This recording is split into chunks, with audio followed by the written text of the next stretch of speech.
2-minute warning.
Okay, folks, are you ready to go? Whoever's in the kitchen?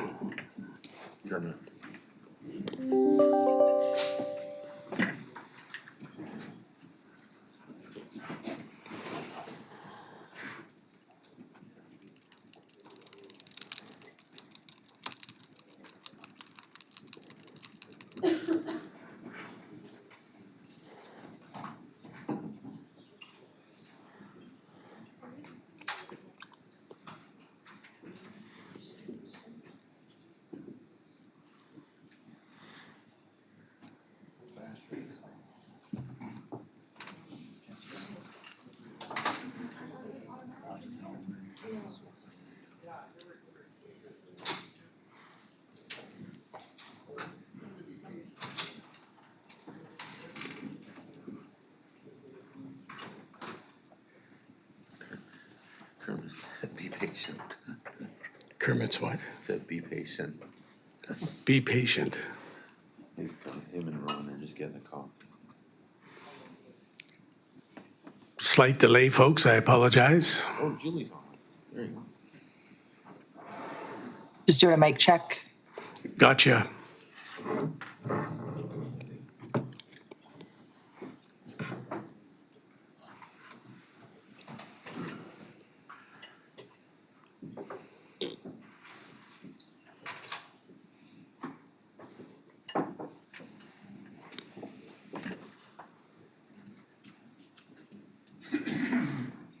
Okay, we're going to be good to go. We got confirmation of quorum.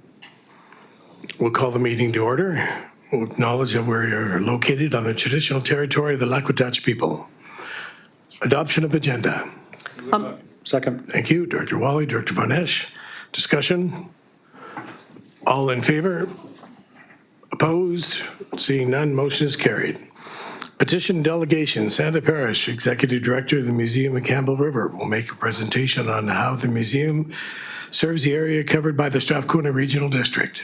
Please.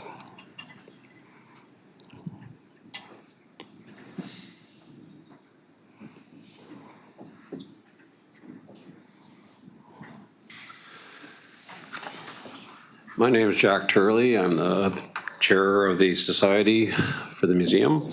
First of all, I just want to thank you for allowing us to make this presentation today. The Museum of Campbell River respectfully acknowledges the Lakota First Nation on whose traditional lands we work to preserve, interpret, and share the collective human history of the North Vancouver Island.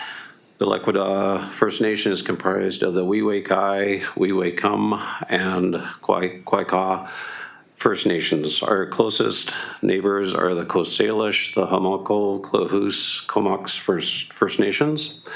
These nations have Sorry. These nations have close connections to the land where Campbell River is located today. The Museum at Campbell River was first established in 1958 and today is the largest regional museum on the North Island. It is highly regarded across the province with 2 provincial awards of excellence, strong testimonials, and collective referrals. The museum operates at a high professional standing with which is reflected in its designation as a Category A cultural facility by the Department of Canadian Heritage. Our current facility was opened in 1994 and was the result of an amazingly ambitious forward-thinking project undertaken by the Museum Society. The new museum project was 18 years in the making and could not have been achieved without strong partnerships and support from all levels of government. One of our most dedicated partners for the new museum was the City of Campbell River.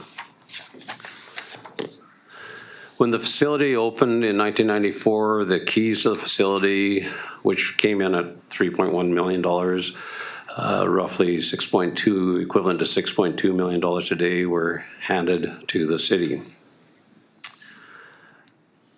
Some may ask the question, why museums matter? As Ryan Hunt of the BC Museums Association recently noted, museums are dynamic hubs of social engagement that respond to their community needs. According to a 2022 national survey, 96% of Canadians view museums as essential spaces for community education. Museums make a difference to the lives of British Columbians. There's a reason why 9 out of 10 Canadians believe that museums matter. They are educational spaces for lifelong learners from all walks of life. They stimulate the economy and attract tourism. I'd like to invite Sandra. Oh, by the way, I'm remiss. I also forgot to introduce Dennis Fitzgerald is with us today. He's the incoming chair of the society. I'd like to invite Sandra Parrish to show a little more about how the Museum of Campbell River impacts and serves the regional district now. Thank you. Thank you very much. So I'm just going to give you a very quick overview of the museum and how we impact the larger region. The museum is a significant cultural and educational institution which contributes to the well-being of the community through providing historical preservation, community programming, and economic contributions to the region.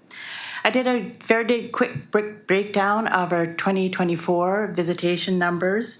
So overall, participation in museum activities, exhibits, programs, special events, and tours are over 36,000 people.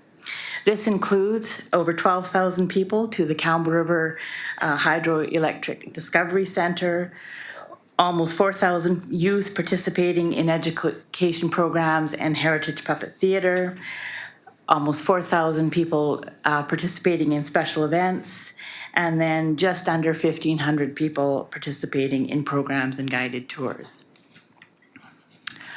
Of course, one of the major aspects of the way the museum contributes to the regional district is through our reputation as a tourist destination.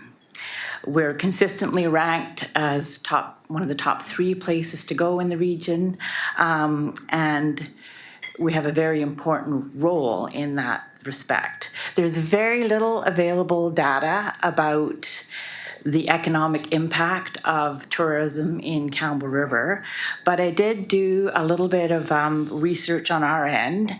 In 2024, we had, during June to September, we welcomed 10,473 visitors to our exhibits only. This doesn't include visitors to the Hydroelectric Centre or any programs or things like that.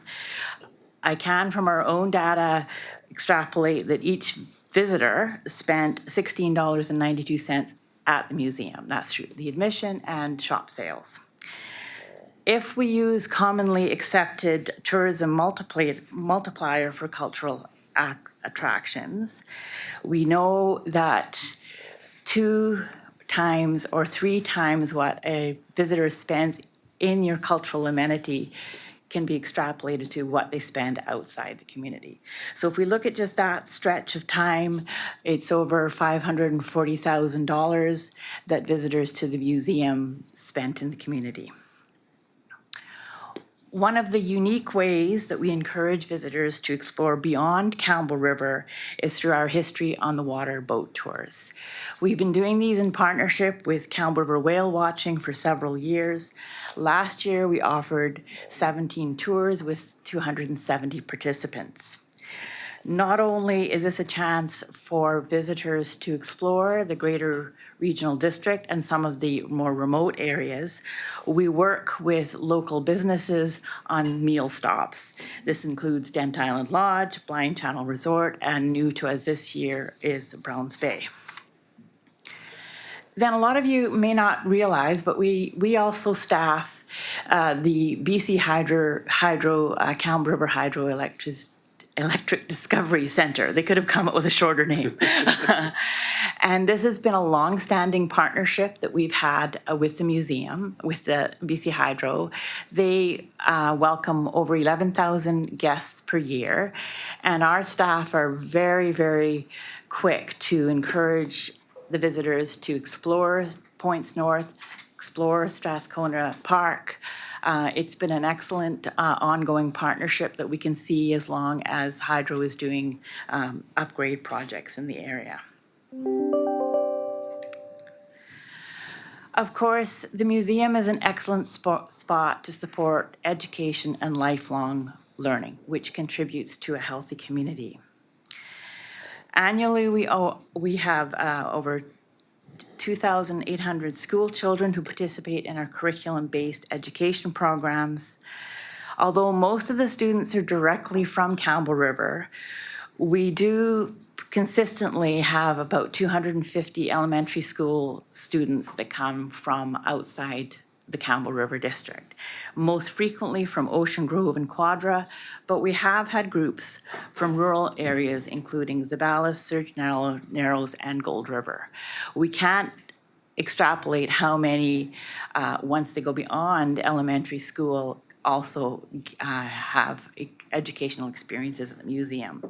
We also, by request, offer training for educators, and this May will be welcoming a number of teachers from School District 84, and they will be participating in a 2-day workshop. One day they're going to go out on one of the historic boat tours, and then the second day they're going to be doing some training at the museum. Of course, the most significant way and the most front of house way that we encourage lifelong learning is through our permanent exhibits. And our immersive storyline driven exhibits tell the history of this region. Visitors can come and explore and learn and be encouraged to learn more about the larger region. We also have a temporary exhibit program, and in this space we can explore topics that we can't cover in the permanent exhibits, and that can often be topics that are beyond Campbell River. It's also a space for us to bring in traveling exhibits, and we've been very pleased to host Dinosaurs of BC, a traveling exhibit from the Royal BC Museum this winter, and it has been quite a success for us in terms of visitation numbers. Coming this summer, we'll be doing an exhibit on iconic photographer Henry Tweidel, who lived in Granite Bay and took a number of photographs of throughout the coast.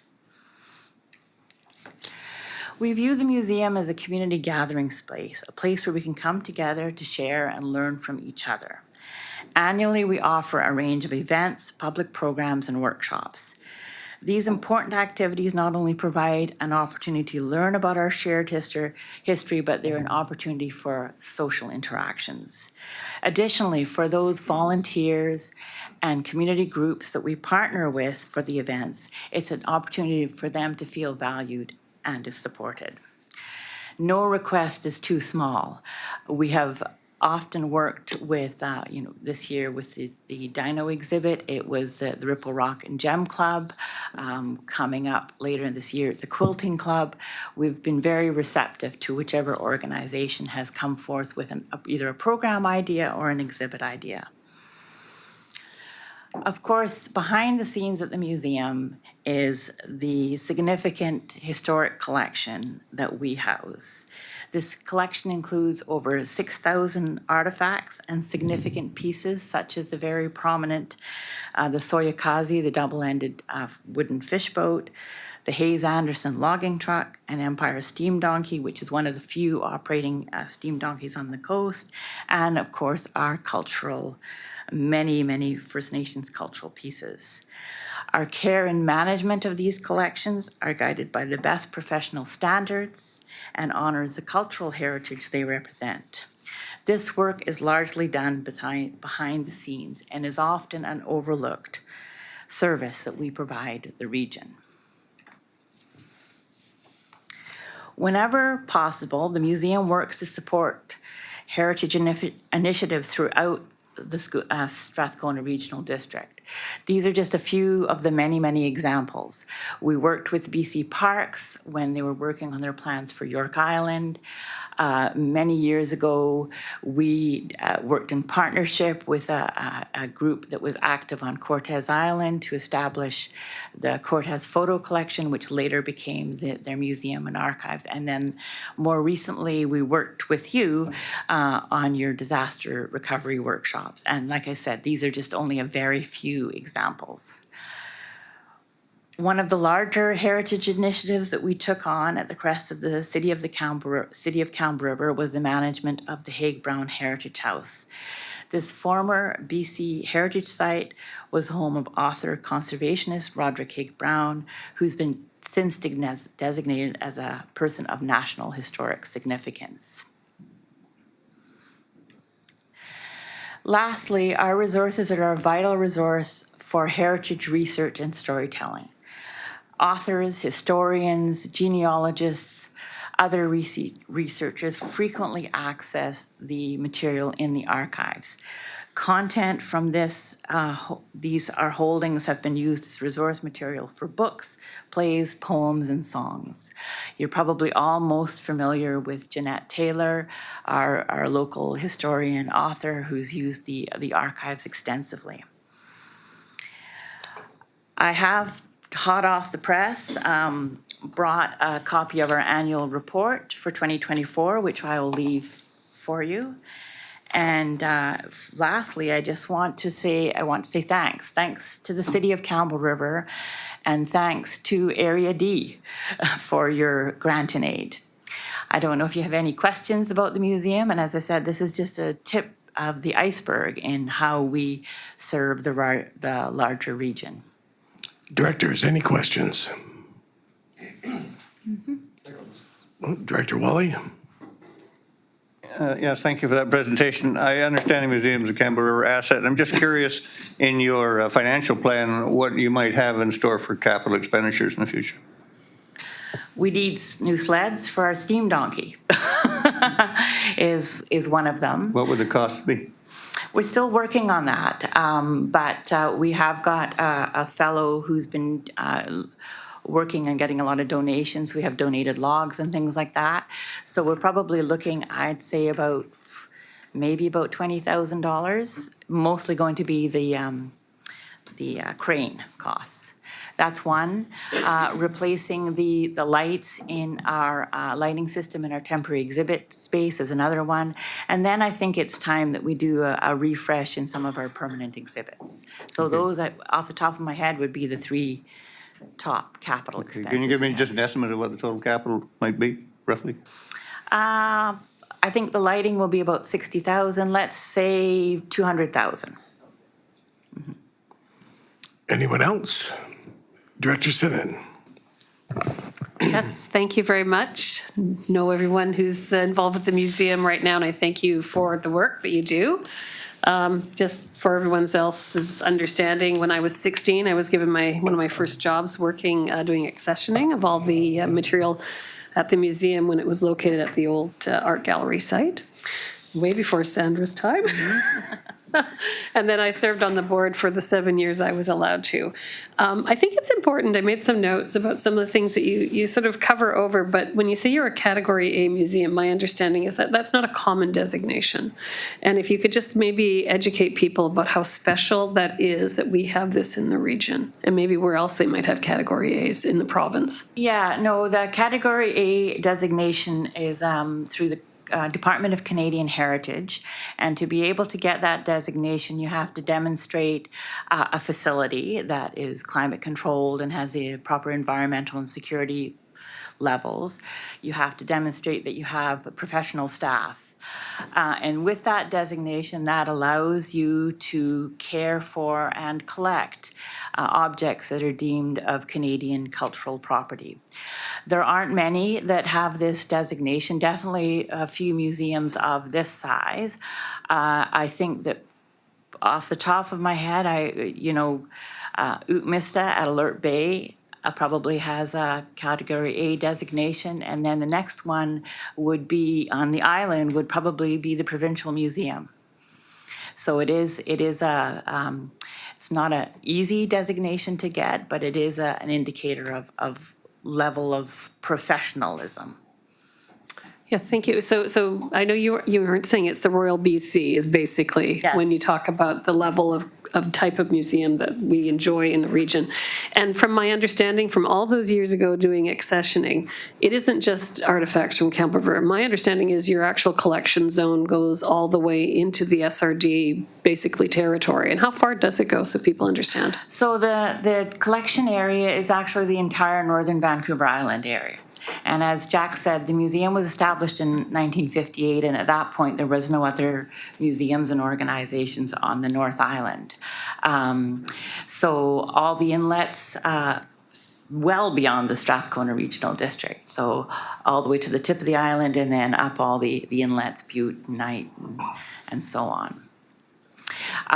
Absolutely, the collection that we have is predominantly the Strathcona Regional District and Quadra, and then gets a little bit less further out. But of course, since then, there are a number of cultural organizations that have come to be Ootmista Cultural Center and the Cortez Museum and Archives that we act as a resource often for those folks.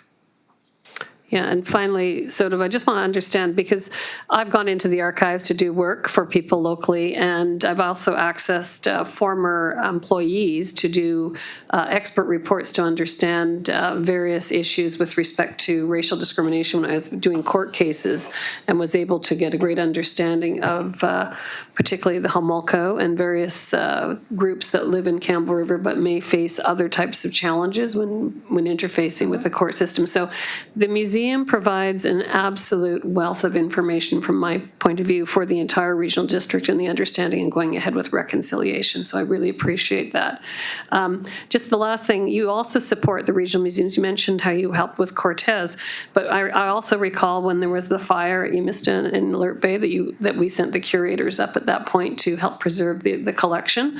And what are we doing with the collection over at Nyamblis? Are we helping with that museum at that point? Absolutely. I've had several individuals from the band come to us at different times with thoughts about what they may do with that site, and we have offered to help in whatever way we can, from mentoring staff that might be employed there to perhaps housing some of the things at the museum. Yes, we're more than welcoming with that. And actually, when the Nyamblis Cultural Center opened, the Museum Society did a very, very early repatriation. We had 2 welcome figures in our collection that we repatriated well before there was even the word repatriation. So we're absolutely supportive in whatever we can help them with. And I guess the final distinction, as I learned when I was volunteering with you guys, is that the local museum is named Museum at Campbell River to represent that it isn't just the Campbell River Museum. And in fact, it represents the entire area. It's just located in the Campbell River Zone. Absolutely. That was, I can't downplay, how important that new museum project was for the time. I know it's 30 years ago when it first opened, but that was a deliberate name change. We had originally been called the Campbell River Museum, and it was deliberately changed to the museum at Campbell River when we moved to the new facility to be a better reflection of we were not just focusing on Campbell River history. We were represented the larger region. Okay. Director Davis. Yeah, thank you, Chair, and thanks for that presentation. I'm embarrassed to say I've never visited the museum, but I fully intend to at some point in the future.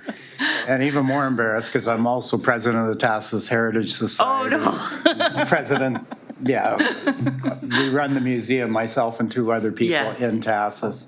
Yeah. Our focus is on our cultural heritage, whether it be First Nations or the mill history, natural history of the area, and we have a few artifacts too. So it's actually undergoing renovation right now. So it's closed this year, but we're looking to expand it and bring in new displays in the future. So I'd like to talk to you about that at some point. Absolutely. If you need any help or advice, I've got, myself and several other staff members are happy to do that. And we do that all the time for Sounds good. organizations. Yeah, Thanks. yeah.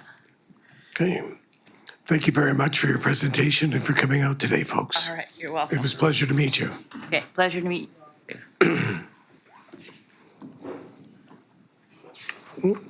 Do we need a motion for receipt of the presentation? I'll move Please. receipt. Second, Second. Director Kerr, discussion. All in favor? Opposed? Seeing none, motion is carried. Adoption of minutes. That the minutes of the regular meeting held on March 26, 2025 be adopted. So moved. Second. Director Von Esch, Director Chapman, discussion. Director Mawhinney. Thank you, Chair. I think there might be something missing, or I think there is something missing from the minutes of the March 26th board meeting. At that board meeting, we received a delegation and presentation from Shirley Turner regarding concerns from Area C residents, particularly from the outer Discovery Islands, being included potentially in the Strathcona Garden Service. And during that presentation, there was a list of signers of a message to the board, which was scrolled on screens through the room, and it's visible on the YouTube video, but as the list is scrolled through, but the list of signers isn't included in the minutes, and I think it probably should be. So I'm hoping that we can move to amend the minutes to include the list of signers presented by the delegation. Okay, I'll second that. second was Director Wally. Discussion. All in favor? Opposed? Seeing none, motion is carried. And the minutes of the Special Council Regional board meeting held on March 31st, 2025 be adopted. So moved. Second? Director Davis, discussion? All in favor? Opposed? Seeing none, motion is carried. Business arising from minutes. Director Wally. Thank you, Mr. Chair. Yes, on February 19th, the board directed staff to schedule a cow meeting to examine the service cost allocation. So 2 minutes later, staff hasn't pulled the board yet. So my question to staff is, when do you intend to pull the board that we can find a date for this cow meeting? Well, we'll have that at a future cow meeting. Obviously, the timing of that is not, as critical as I believe the intent of the meeting was to look at the allocation policy. We have a cow meeting on the 30th of this month for strategic planning, but I anticipate we'll likely have a cow scheduled in the next month or two to look at the allocation policy. Well, thank you. I bring it forward because summer comes and people are busy and sometimes it's hard to get everybody together. So if we pulled the board in advance, we can set the meeting for the future, but at least we can come up with a date. Thank you. Public considerations, none. Chair, I noted. have another business item arising. Okay, Director Mulvaney. Thank you, Chair. There is an item of correspondence on the March agenda that is titled Geographic Name Change Proposal. And I'm not sure if this is in order, but if it is, I would like to move to refer the item to the First Nations Relations Committee. CAO. Could you repeat that? There's an item of correspondence on the March 26th agenda titled Geographic Name Change Proposal. And I'm asking if it's in order to move to refer that item to the First Nations Relations Committee. I wouldn't say at business arising that's the appropriate time. So it was on this correspondence, it kind of came and went with no motions, is what you're saying? Yeah. Or- So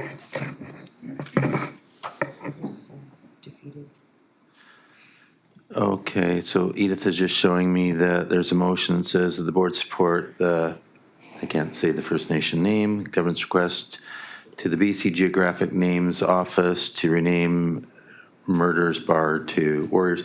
That was defeated. Okay, so there was some correspondence in relation to that. I think that could likely go on as new business, I would suggest. Because this is business arising of the minutes. I don't think that's business arising of the minutes. There was some past correspondence, if I've got this correct, that you would like referred to the First Nations Relations Committee, correct? yeah. So I would say that would that's go under new new business? business, yeah. Okay, so if we've already adopted the agenda, then that makes that challenging. I don't think we've got to, have we got to new business yet? No, we have not. Oh, I thought you had to add it during adoption of the agenda. No?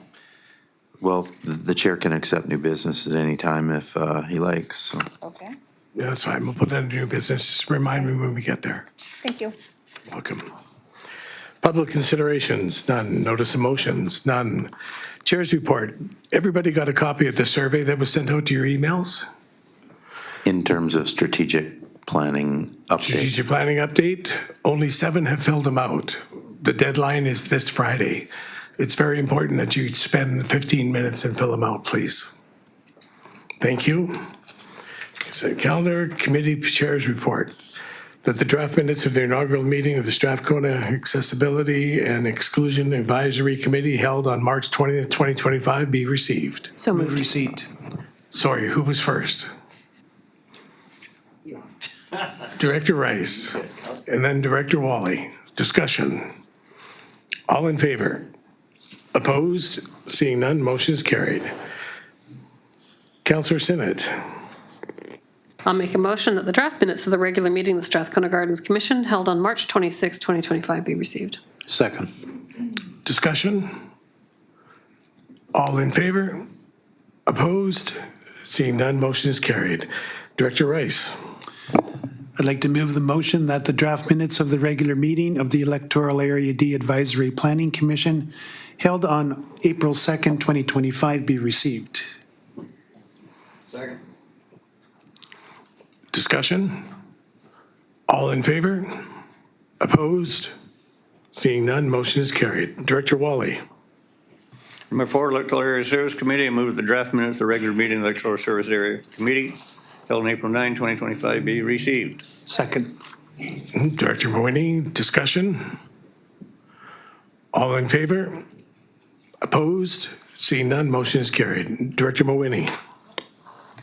Thank you, Chair. I would like to move that the draft minutes of the regular meeting of the First Nations Relations Committee held on April 9th, 2025 be received. Second. Director Von Esch, discussion? All in favor?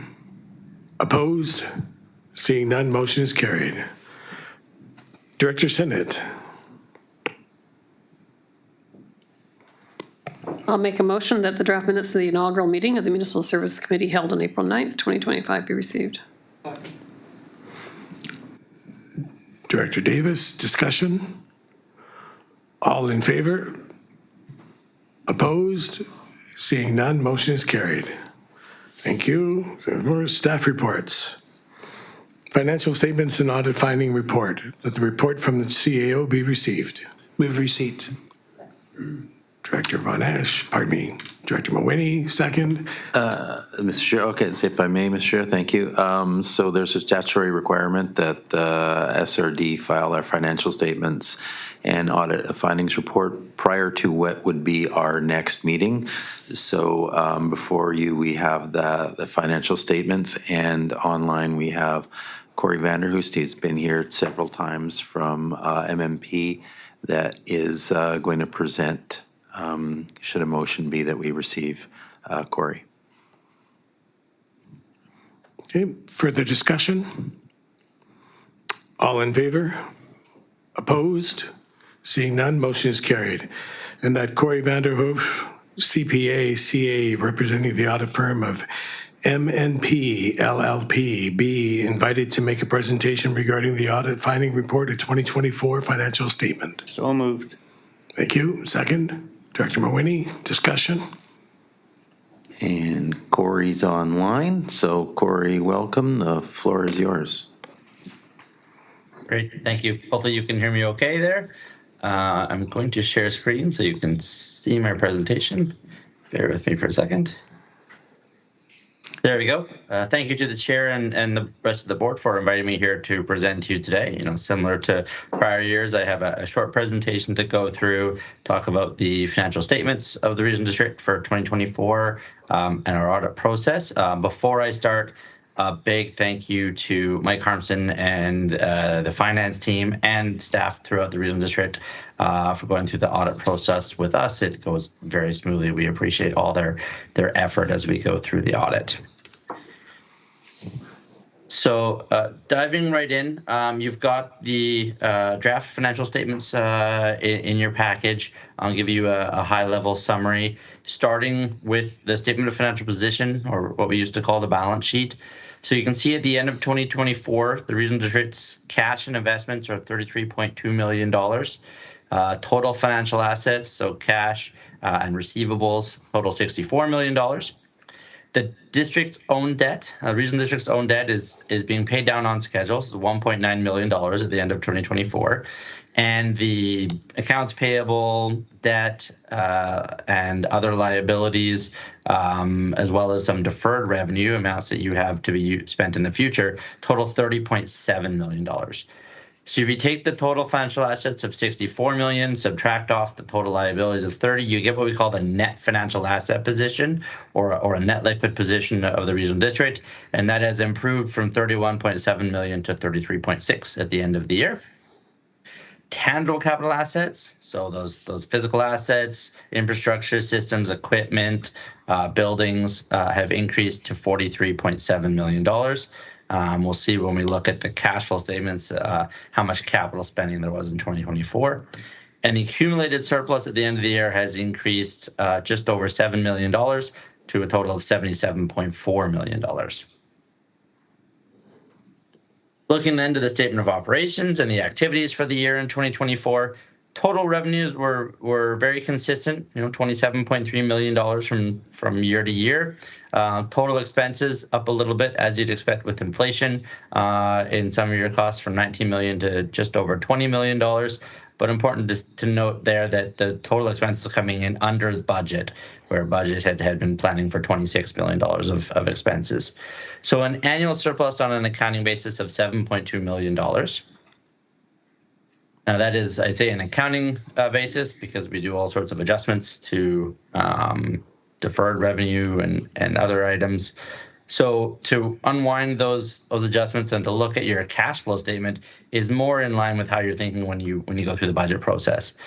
So the first line here is the net cash inflow from regular operations, and you can see it's $10.2 million. The prior year, 15, had some large grant funding come through from the province that for Growing Communities Fund and a couple other things. So down year over year on regular operating cash inflows.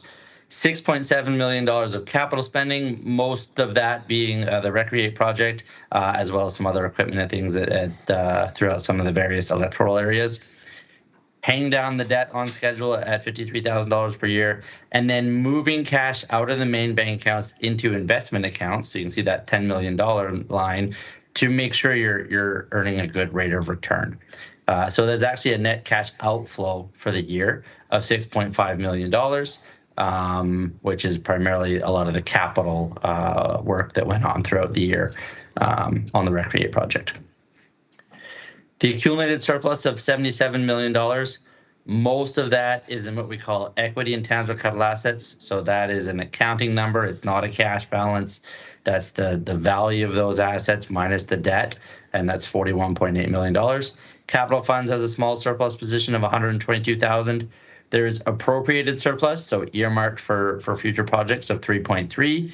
In addition, your reserves have increased to $26.3 million, and the operating fund has a positive balance as well, $5.8 million. So about just over $800,000 increase in the operating surplus for the year.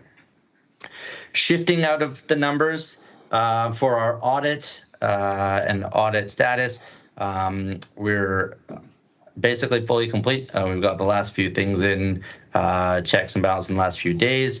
So ready to sign the report after board approval here this afternoon. We are providing an unmodified opinion again this year. That's auditor language for a clean audit opinion. We're satisfied that the financial statements are presented fairly in all material respects in accordance with the public sector accounting standards that the local government is required to report under. When we're performing the audit, we do look at the controls that are in place at the Regional District to ensure you're getting accurate financial reporting. We sample transactions. We don't look at everything. It's just far too time consuming to look at everything. So there's a cost benefit and a trade-off there. To drive our audit work, we use this figure of materiality. So that's calculated as a percentage of your annual revenues. What that means is we're looking at every transaction that's larger than $1.2 million. That's usually the tax requisitions, large grants, and capital projects. And then below that dollar value, we're sampling to make sure that we're comfortable with the numbers. If we found something that we disagreed with staff on, I couldn't give you a clean audit opinion if it was larger than $1.2 million. We don't have any significant items to report back in terms of unadjusted items this year, so that's a good news thing. Again, we didn't find any unusual transactions, any evidence of illegal payments or questionable payments. We're not specifically looking for fraud when we perform a financial statement audit. Our main task are the numbers accurate? But if something came to our attention, it would be required to report it out to the board. So I don't have anything to the report out today, which is good. Again, a big thank you to management and staff throughout the Regional District for going through the audit process. We really do appreciate their level of preparation and going through and answering all of our questions to get our audit all documented up. I will confirm our independence. We didn't do any other projects from January 1st, 2024 through to today that would impair my ability to give you an independent audit opinion. And we'll wrap up. I've got a couple slides going back into the numbers. So we looked at 2024 and 2023 when you look at the financial statements. But if we look back over a 5-year time frame, we can see these ratios and look at where is the Regional District trending with some of its finances. So we start by looking at the sustainability trend, and this is looking at that net financial asset position. The cash and receivables minus the amounts you have to pay in current liabilities. So it has been increasing over the last 4 years. You can see a couple of years of 2.09 up for 2022 and 2023 and down a little bit for 2024. Really what's happening there is a lot of the capital project spending is decreasing some of the cash balances, but you're still well above 2 to 1. The magic number with this ratio is 1 to 1. If you dip below that level, you are taxing in the future to pay for the past. You currently have a 2 to 1 funds and reserves available for future projects. The other ratio we like to look at, we call it flexibility. We tie it into your infrastructure to say, how old is the infrastructure getting? What sort of inflexibility is that going to put on the Regional District in terms of needing to do some specific projects? So this looks at a really rough aging of the capital assets that you're managing. It has increased. You can see there the last few years, we've gone from 62.5% in 2021 to 65%. So this number climbing means you have some of those significant capital projects, both Connected Coast and the Recreate project, and the significant spending there has taken care of older assets or added new assets onto what you're managing, that decreases the age of the overall assets that you're managing. So I'll stop there. I would be happy to take any questions from the board. Directors, anyone have a question? Director Mawhinney. Thanks, Chair. I was curious if these slides will be available attached to the minutes. Yes, they will. Yes, they will. Thank you. Any other questions? For Corey? No? Okay. Thank you very much, Corey. Thank you, Mr. Chair. Call the questions? Call the questions. All in favor? Opposed? Seeing none, motion is carried. Mr. Chair, I'm going to move C because I do have a couple of questions for Corey.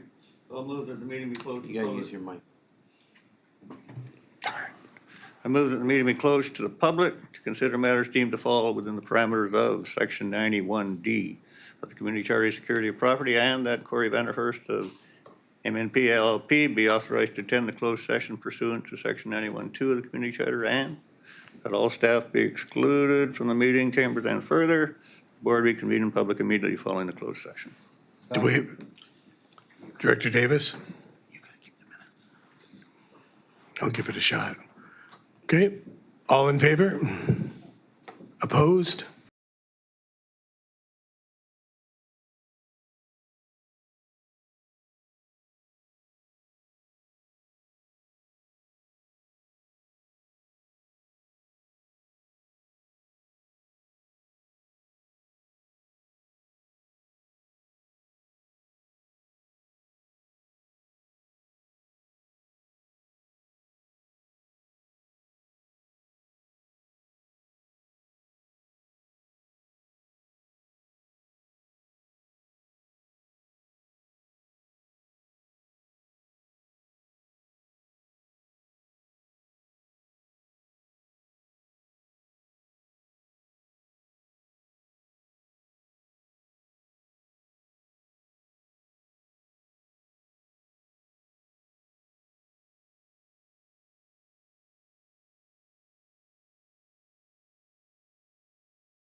Dave?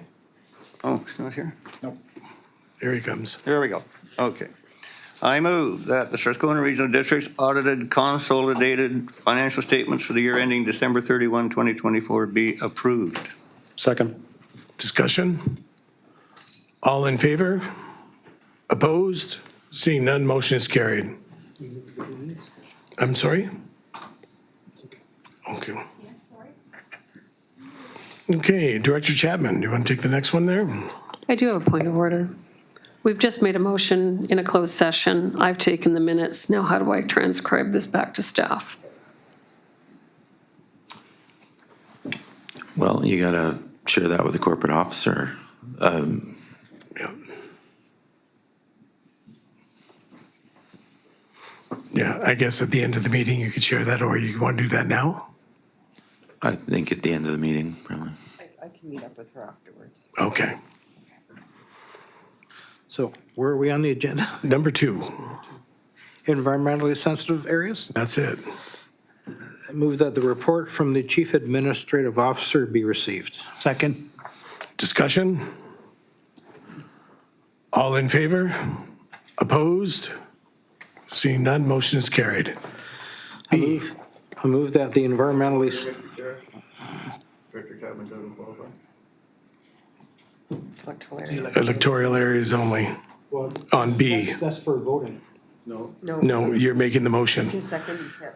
Okay, Director Wally or Director Rice, you want to take that? I'd like to move item B, that the environmentally sensitive area development permit DP 1D25 as attached to the April 14th, 2025 report from the Chief Administration Officer be approved, and that the corporate officer be authorized to issue the permit. Second.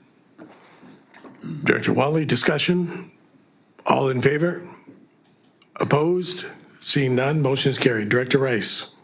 I'd like to move receipt of development cost charges bylaw electoral area D, that the report from the Chief Administration Officer be received. Director Moini, discussion? All in favor? Opposed? Seeing none, motion is carried. I'd like to move item B, that the regional district proceed with the development of development cost charge DCC bylaw for electoral area D. Director Wally, discussion? All in favor? Opposed? Seeing none, motion is carried. Director Moini, you take 4? Sure. Thank you, Chair. License of occupation, Quadra School Garden. Move that the report from the Chief Administrative Officer be received. Director Wally, discussion? All in favor? Opposed? Seeing none, motion is carried. B. Oh, thank you, Chair. I will move that the existing license of occupation with School District Number 72 Campbell River over that portion of Lot 1, Plan 3162, and Lot 1, Plan 5216, Sayward Land District, known as Quadra School Garden, be terminated. Director Wally, second. Discussion? All in favor? Opposed? Seeing none, motion is carried. Director Chapman, would you like to take the next one? Number 5. You are, all directors. Okay. I move that the report from the Chief Administrative Officer be received. Second.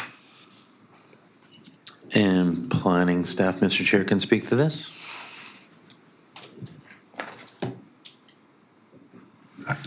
Thank you. Through the chair to the board. Regional District staff has received a referral from the Comox Valley Regional District with respect to an application for a zoning amendment within their electoral area C, which is somewhat adjacent to electoral area D in the Strathcona Regional District. The application is to rezone one portion or one piece of land from country residential to residential 1 to allow that parcel to be subdivided into 2 equal parcels. The density that would be created through this rezoning would be from the 2 units that are permitted now to a total of 4. The parcel is within the Black Creek Oyster Bay water service area and will be provided water services through that system. that system can accommodate the water system or the additional parcels there. The application is also in line with the CVRD's official community plan. Currently, they are going through a review of the local area plan. That plan won't be brought forward to their board until early 2026, but it is still in line with the official community plan with the intent of the local area plan to catch up to that in early 2026. Given the review from the SRD, we are recommending that the application move forward. Thank you. Okay, further discussion? All in favor of receipt? Opposed? Seeing none, motion is carried. B, Move that the Comox Valley Regional District be advised that the Strathcona Regional District has no concerns with the proposed zoning bylaw amendment RZ 4C24 located at 2500 Emerson Road. Second. Director Rice, discussion. All in favor? Opposed? Seeing none, motion is carried. Upper Campbell Lake, Like to move. your microphone, please. There you go. Sorry, I'd like to move that the report from the Chief Administration Officer be received. Second. Director Mooney, discussion? All in favor? Opposed? Seeing none, motion is carried. Okay, number 7, Village Lake Bay, or Bay Lake, pardon me. Whose area is that? That's yours? Go ahead. Move receipt of the report regarding Village Bay Lake telephone service, report from the Chief Administrative Officer. Director Wally, discussion? All in favor? Opposed? Seeing none, motion is carried. B, I would like to move that the Regional District continue its research to determine options for providing a payphone service for the Village Bay Lakes area of Quadra Island. Second. sorry, who got second there? Director Von Esch? Okay, discussion? Director Chapman? Thank you, Chair. To the CAO, how much effort is this going to be required to investigate this and compared to and vis-a-vis the other projects we have going on now? Mr. Chair, if I may, I don't think it would be a lot. It's the only option really available is talk to TELUS quickly, and that it looks like if we're willing to subsidize it, they'll continue it, because beyond that, there is no other option. So we're going to communicate with TELUS and say, okay, what would be the cost? So I don't think a lot of time, no. Go ahead. Thank you, Chair. I'd suggest maybe you talk to Dr. Davis, because I think TASIS has one solitary payphone in the village. He might be able to tell you more. No, we don't. It's all gone now, and they wanted us to subsidize it. That was the only way they were going to keep it going. And they said they didn't even have the technicians to maintain old payphones anymore. That's what they told us. So, in my opinion, it's a non-starter. So, but you can research it, and you'll get the same reply. Thank you.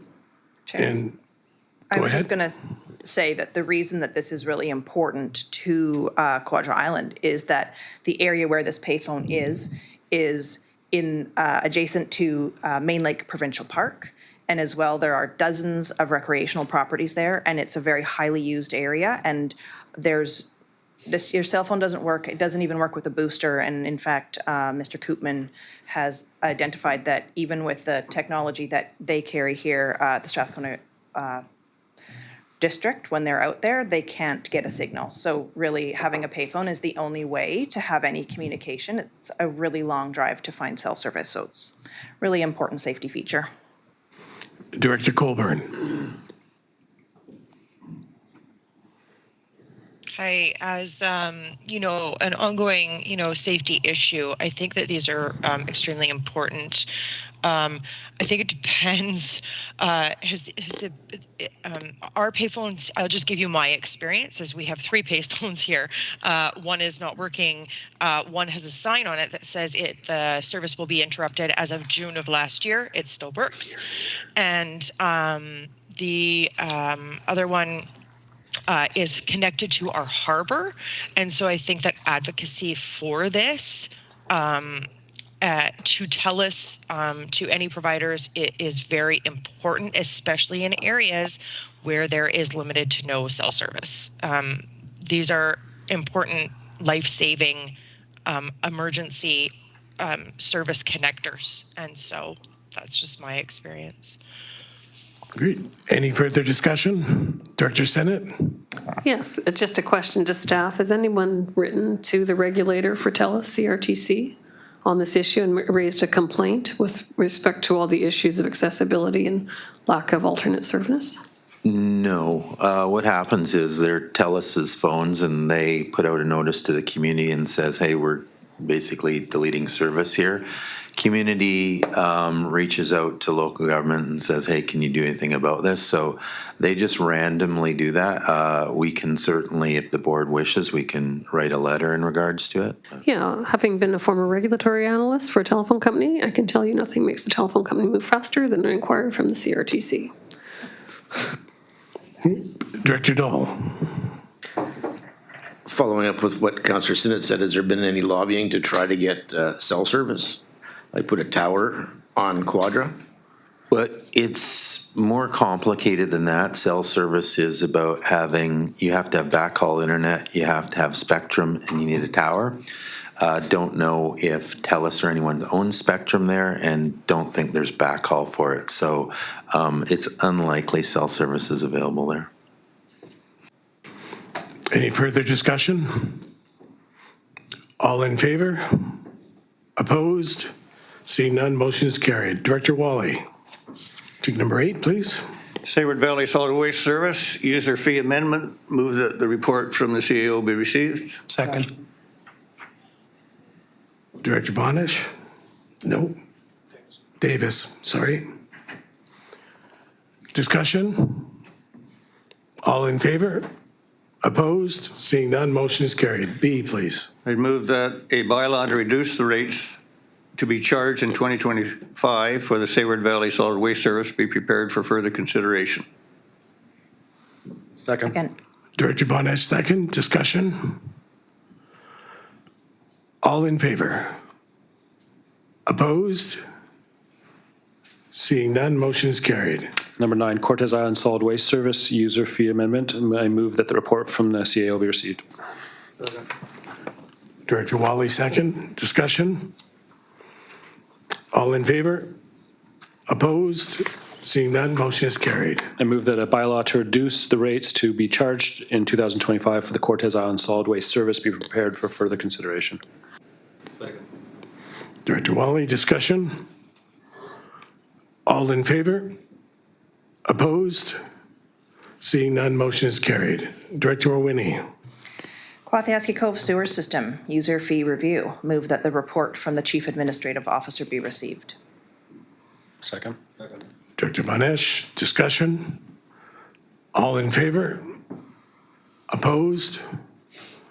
Seeing none, motion is carried. B.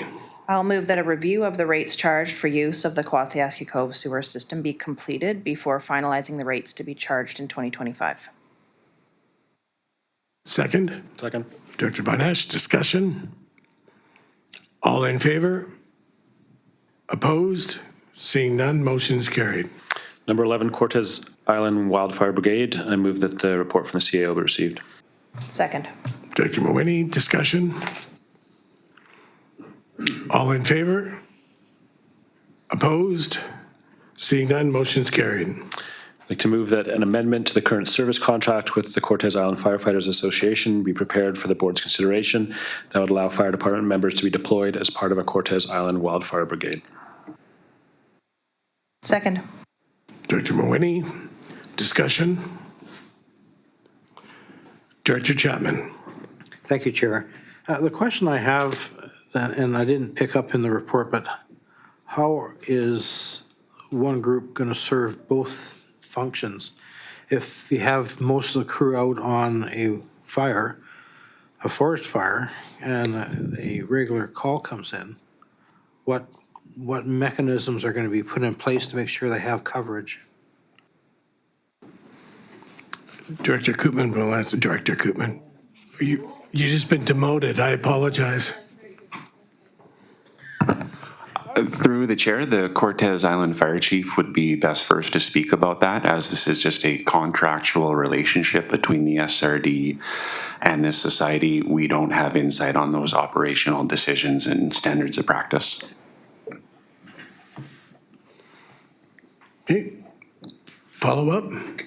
Follow-up, Mr. Koopman, correct me if I'm wrong, but you said the contract is with the fire department and the SRD board, correct? Correct. We contract with the Cortez Island Firefighting Association, which is a society under the Societies Act, to provide this service. So are we then putting more on the volunteers that are there, perhaps more than they can handle? Through the chair, once again, a question best served for the fire chief, but I don't believe the society would be bringing this before the board if they didn't have the capacity to take it on. Director Von Esch? Just a response to Director Chapman's first question around what happens if there's a fire and there's a second fire. I think, if there's a fire in Campbell River and then there's a second fire, I think, the fire chief figures out how to deal with both of them the best they can. Similar situation, right? Okay, any further questions? All in favor? Opposed? Seeing none, motion is carried. Number 12, Director Rice. I'd like to move item 12, Justice Institute of... Right. I'd like to move item 12, Justice Institute of BC, letter of support. A, that the report from the Chief Administration Officer be received. Second. John will speak to this. Yeah, through the chair. So while the grant application deadline for the JIBC has passed, I've checked with my colleagues there, and because their application is still being evaluated, they would still welcome a letter of support from the Strathcona Regional District for this initiatives, which would investigate how to better provide post-disaster building assessment for small rural and Indigenous communities. Okay. Further discussion? Director Mawhinney? Thanks, Chair. I'm happy to hear that they'll still receive the support if we decide to move that way, because I did notice that it was 2 months too late. But I'm curious, two things, I guess. Does the SRD, do we here have availability of the meeting rooms and capacity to provide? There's quite a significant list of requests from the Justice Institute. Do we have capacity to provide those things without endangering work that is already ongoing? And will there be deliverables which we receive in exchange for our participation? Through the chair, it would not be on the board's agenda if I didn't feel we had the capacity to take it on. I feel that this is a very important research project that we can participate in terms of deliverables. I'm sure I can ask the JIBC and BC Housing, if this grant's awarded, to bring a follow-up report on the status and the results to the board, if that's the wish. Okay, further discussion? On A, all in favor? Opposed? Seeing none, motion is carried. B. I'd like to move item B, that a letter of support be provided to the Justice Institute of BC Resilience Communities Post-Disaster Building Assessment Indigenous, Rural, and Remote BC Project. Second. Director Chapman, discussion? All in favor? Opposed? Seeing none, motion is carried. Thank you. Director Wally, would you like to take 13? Fire inspection requirements for small communities. I move that the report from the CEO be received. Second. Director Davis, discussion? All in favor? Opposed? Seeing none, motion is carried. B. I'd move that a report be prepared for further consideration by the regional board that identifies alternative approaches for small municipalities to meet the requirements of the Fire Safety Act. Second? Second. Director Von Esch, discussion? All in favor? Opposed? Seeing none, motion is carried. Thank you. Strathcona Emergency Program, Service Establishing Bylaw, that the report from the CAO be received. Move receipt. And Mr. Chair, Sean will speak to this as well. Through the chair, so as a follow-up to the previous report on updating the bylaw that governs our emergency services department, we've identified the following items in the staff report that would be present in a new bylaw, and we would bring a draft of that new bylaw when the new regulations under the Emergency and Disaster Management Act are released this fall, as those regulations will govern the aspects of risk assessments and emergency plan and mitigation efforts. Okay, further discussion? Director Mawhinney? Thank you, Chair. I noticed, I'm not sure if my question is to the CAO or to our Emergency Protection Services Officer, so, but I did notice that the report states that the bylaw has certainly not been reviewed since 2017 and quite possibly longer. And I noticed that the bylaw itself calls for a review of all aspects of the Strathcona Emergency Program every 5 years. So I'm not sure, it sounds like from the report that hasn't happened, and I'm wondering if there's a need for the corporation to employ some sort of digital organizational process which flags these review requirements and brings them to the directors as they are set out in the bylaws.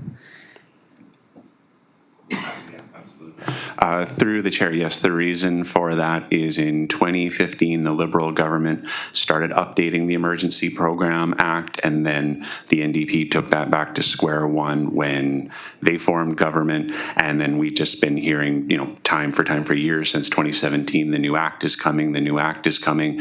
There's no point in investing the staff time and operational changes of adopting a new bylaw for the province to just implement a new act a year later. So once the Emergency and Disaster Management Act received royal assent in 2024, that finally triggered our bylaw update. So we were just waiting for a period of, 7 years for that new act to come into place to trigger this.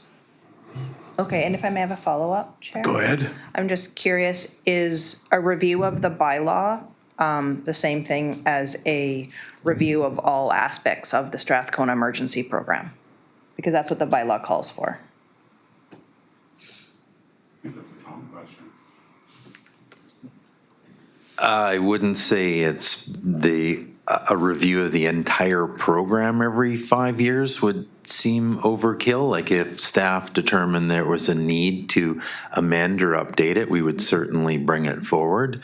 But you'll have policies that say, and it might be in a bylaw that something be reviewed every 5 years, doesn't mean it as necessary or has to. So on an as-need basis, I would say if staff felt it was required, we'd bring it forward.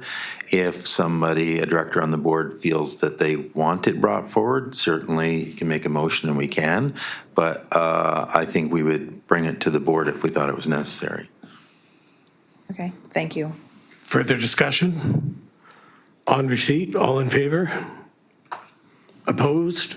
Seeing none, motion is carried. Director Davis, do you want to take 15? I think there's a motion. Can I make a motion on that? Sorry.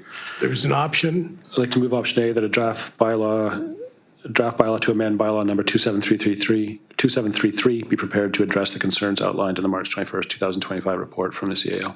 Second. Thank you. Director Rice, discussion? All in favor of option A? Opposed? Seeing none, motion is carried. Thank you. Director Davis. Emergency Services Public Art Project? Yes, please. That the report from the Chief Administrative Officer be received. Second. Director Rice, discussion? All in favor? Opposed? Seeing none, motion is carried. That the regional district invite applications from the public to participate in panels to recommend artwork in connection with the Walters Island Tsunami Wave Sculpture and the Cortez Island Water Tank Murals projects, and that a further report be prepared for board's consideration for awarding the artwork projects. Second. Director Rice, discussion? Director Wally. Yeah, it just strikes me that the province must have money to burn if we've got dollars to put into projects of this nature. Further discussion? All in favor? Opposed? Seeing none, motion is carried. Director Wally, number 16. Sayward Fire Department Rescue Truck Replacement, that the report from the CAO be received. Second. And Sean will speak to this, Mr. Chair. Thank you. Through the chair, so this proposal before the board, which has emerged a bit over the weekend, is to purchase an $85,000 F-550 from Abbotsford, as well as a $4,000 used rescue truck in Alberta. Bring both those trucks here and transfer the box from the rescue truck in Alberta onto this F-550 chassis to get the Sayward Fire Department a new rescue truck for less than half the cost we predict of the lowest cost we received when we went out to tender. So, Perfect. Discussion? Director Wally? Yeah, I must say, Sean, this report got me by total surprise. I had no idea that we were looking for a rescue truck replacement. I thought that we had a fire truck that would need replacing in the near future. Is that accurate? we will have two fire trucks, through the chair, we'll have two fire trucks that will need replacing in the near future. Okay. And the other thing, I was just curious, does staff issue RFPs on their own, or do they talk to directors about it first, or is that normal? If I may, Mr. Chair, yeah, so this is in the 5-year capital plan in the budget. So unless, just for your information, so it's in the approved budget, we're looking for a direct award, and that's why we're here. But no, we would prepare an RFP. We wouldn't bring it to the directors or the board. Okay. Now, financial plan, for some reason, either it missed my attention, or where is it in the financial plan? It's in the 5-year capital financial plan. For a rescue truck? Yeah. Fully covered under our Growing Communities Fund. Okay. Now, I would surely have appreciated if you'd brought this to my attention before it hit the board here. What about the if I can interrupt and or set expectations. So this is an operational purchase that's in the budget in the 5-year capital plan and doesn't require requisition. We wouldn't bring it, or we won't bring it forward. Like I'm just want to set expectations that I don't know why we would bring it forward to the board. Well, maybe I'll disclose that as we go here, but first of all, I want to know the ownership of the fire department's assets with the village. Has that been finalized yet? We're still working on the assets. Yeah. Any idea when that'll be completed? Hopefully shortly. I mean, the main thing I think is the building, but that is going to have to go through Sayward Council as well. Right. So currently, the village owns the current rescue truck and all the equipment that's in it. And I suppose in the end, we might own that as a joint regional district fire department. Now, our 2025 financial plan regarding this fire department says that capital contributions are currently being negotiated. Is that still ongoing? So the only in our, there's one item in the capital plan that's unfunded that we haven't and won't bring forward unless it's funded, and that is for the pumper truck. I got that right? Yeah. So that is unfunded as it depends on the capital contribution from the village of Sayward. In the 5-year capital plan, there's a combination of reserve funds, Growing Communities gas tax, and a contribution from the village of Sayward. So the village of Sayward contribution has been tagged to the pumper truck.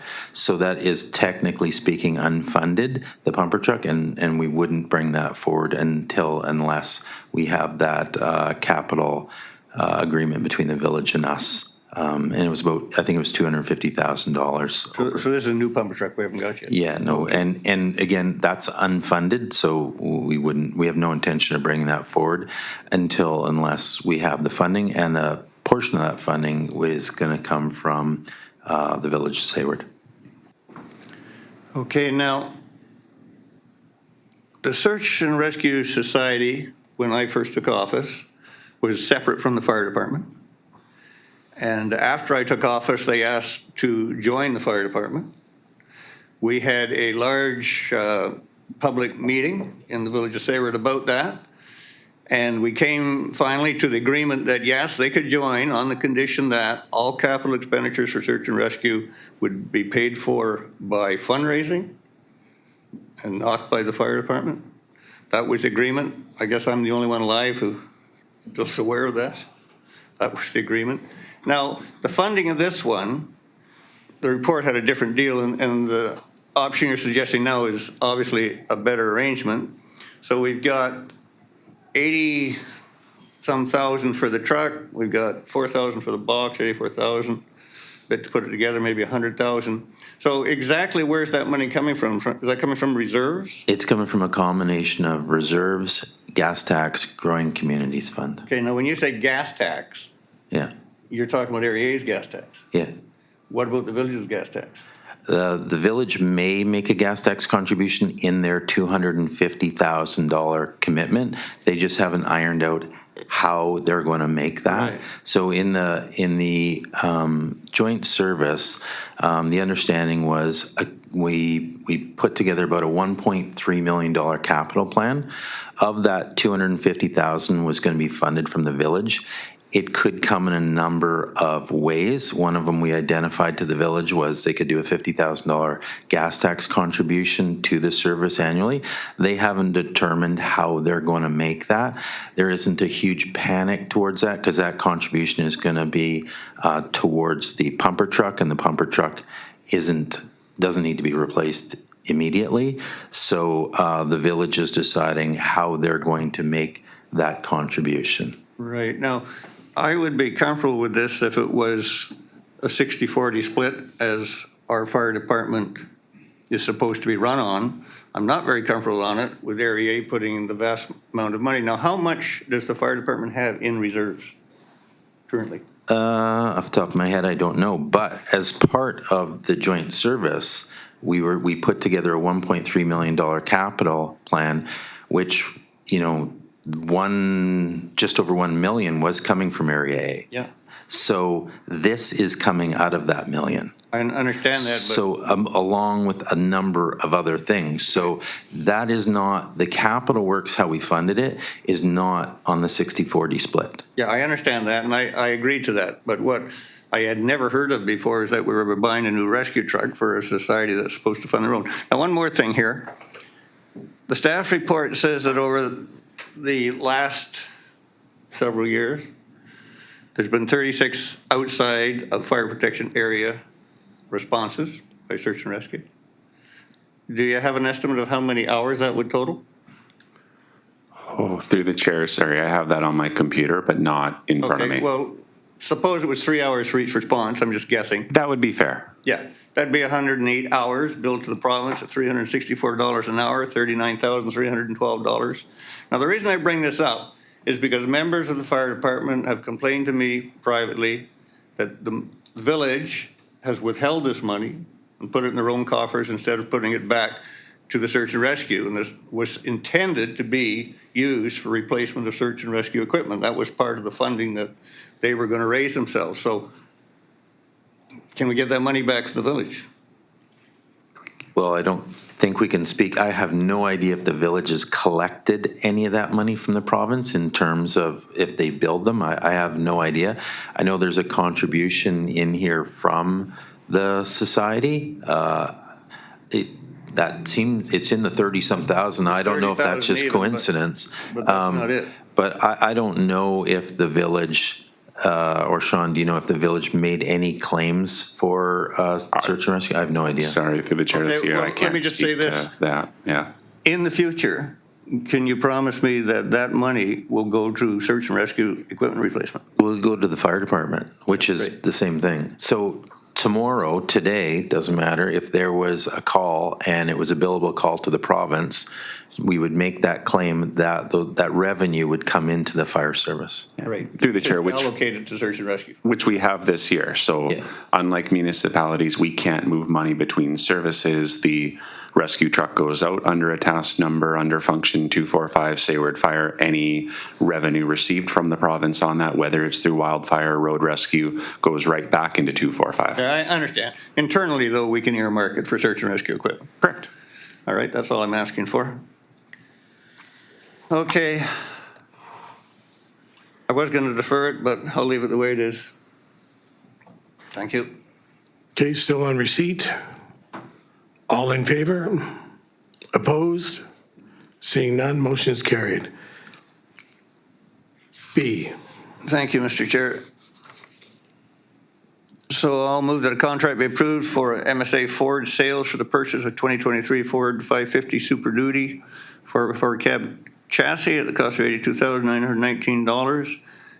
Should I add in the $4,000 for the Alberta box? Is that yes? The motion as is fine for us. Okay. To be paid from the Sayward Fire Protection Service. Second. Director Von Esch, second. Discussion? All in favor? Opposed?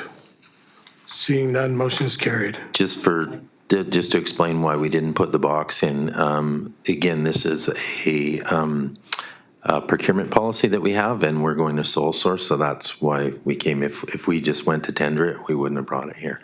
But I can promise you, all that stuff has been accounted for in the financial plan. Thanks, John. Okay, C, Director Wally.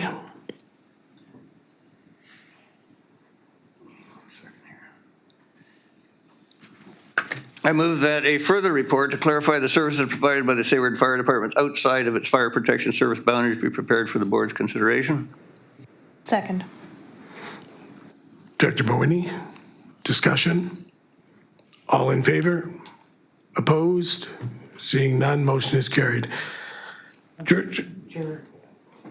If I can, as a general question, if a report comes on a board agenda and we have some concerns, are we welcome to contact the author of the report to ask clarifying questions so the board can operate more smoothly? And some of these things could have been ironed out ahead of time instead of here. Well, as the board's only employee, I'm always at the board's call, so if anyone has a question about a report, they're always happy to ask me about it. Director Chapman, do you want to take 25, or pardon me, 17? I'll take 17. I'll move that the report from the Chief Administrative Officer be received. Second. Discussion? All in favor? Opposed? Seeing none, motion is carried. I move that the 2025-2029 financial plan be amended to incorporate $520,000 from the 2025 Emergency Support Services Grant to fund the activities identified in the January 17, 2025 report from the Chief Administrative Officer. Second. Discussion? All in favor? Opposed? Seeing none, motion is carried. Number 18, Director Sinnott.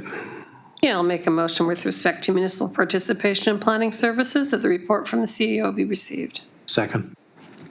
Director Chapman, discussion? All in favor? Opposed? Seeing none, motion is carried.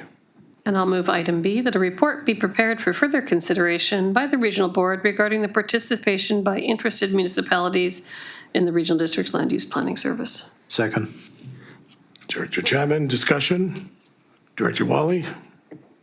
Yeah, question for staff. Well, two questions actually. Is this about electoral area planning or non-Part 14 planning or regional growth strategy? What is this? Electoral or planning, well, we only have one planning service, so it's the planning service, so, So this electoral area planning? yeah. Okay.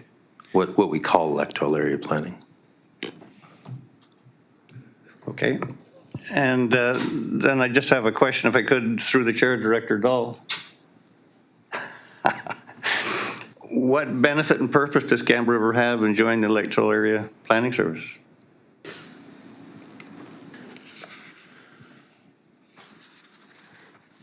What benefit do we have by not being in the planning service? It's not only the electoral area. You've added that to the definition as just stated by the CAO. It's the planning service. It's not the electoral area planning service. It's just simply the planning service. Okay, if I might, for the $500,000 it's going to cost you, you get to vote, but you get no planning function whatsoever.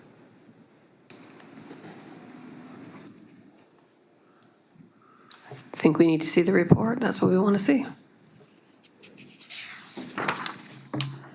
Okay, I just might add, Mr. Chair, it does me a great favor because I don't do any planning, or almost none, and it certainly helped my budget a lot. okay, so we're going to do, Director Mawhinney. Thank you, Chair. So I'm intrigued about this. And I would just like to state that I understand that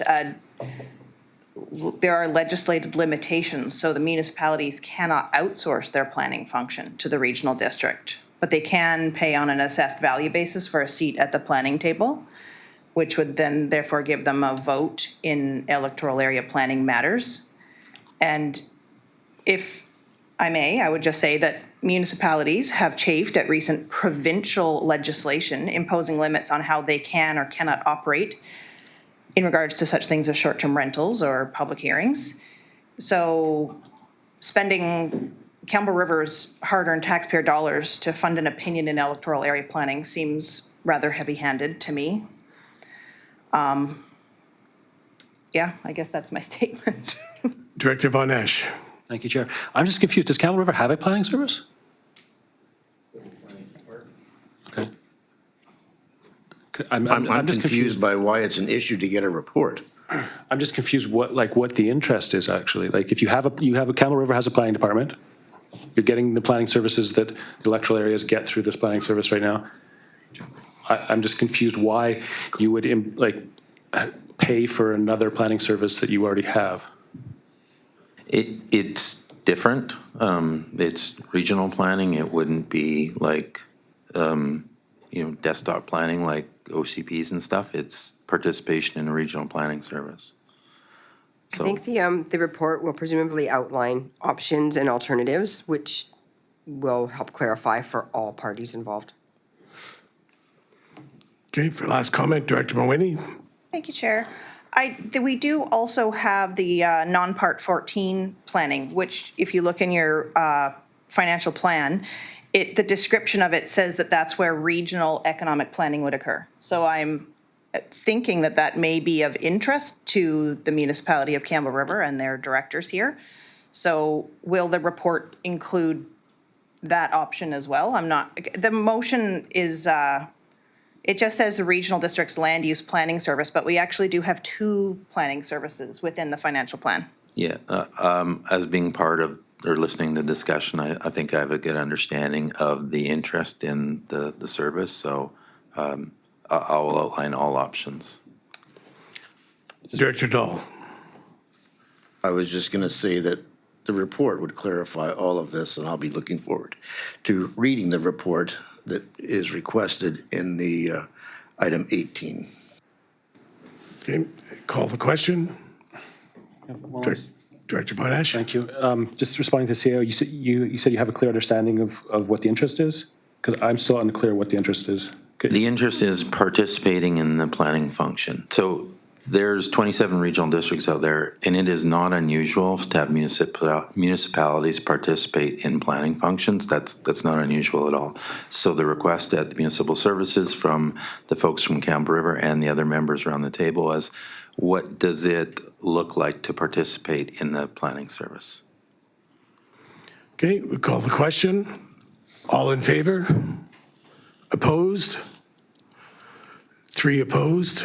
Director Mawhinney, Director Von Esch, and Director Wally. Okay, the motion is carried. Tourism, number 19, Director Dahl. Move that the report from the Chief Administrative Officer be received. Second. Are we giving that to Senate? Sure, we'll give that to discussion. Director Wally. Thank you, Mr. Chair. Previous boards have considered this same initiative multiple times. And contrary to what you were told at the municipal services meeting, previous CAOs never said that you legally couldn't force electoral areas into a service they didn't want. What they said was that it shouldn't happen because it's morally reprehensible, divisive, and further that without adequate consultation with electoral area constituents who would be paying into this, would be contrary to the whole focus of fair and good governance.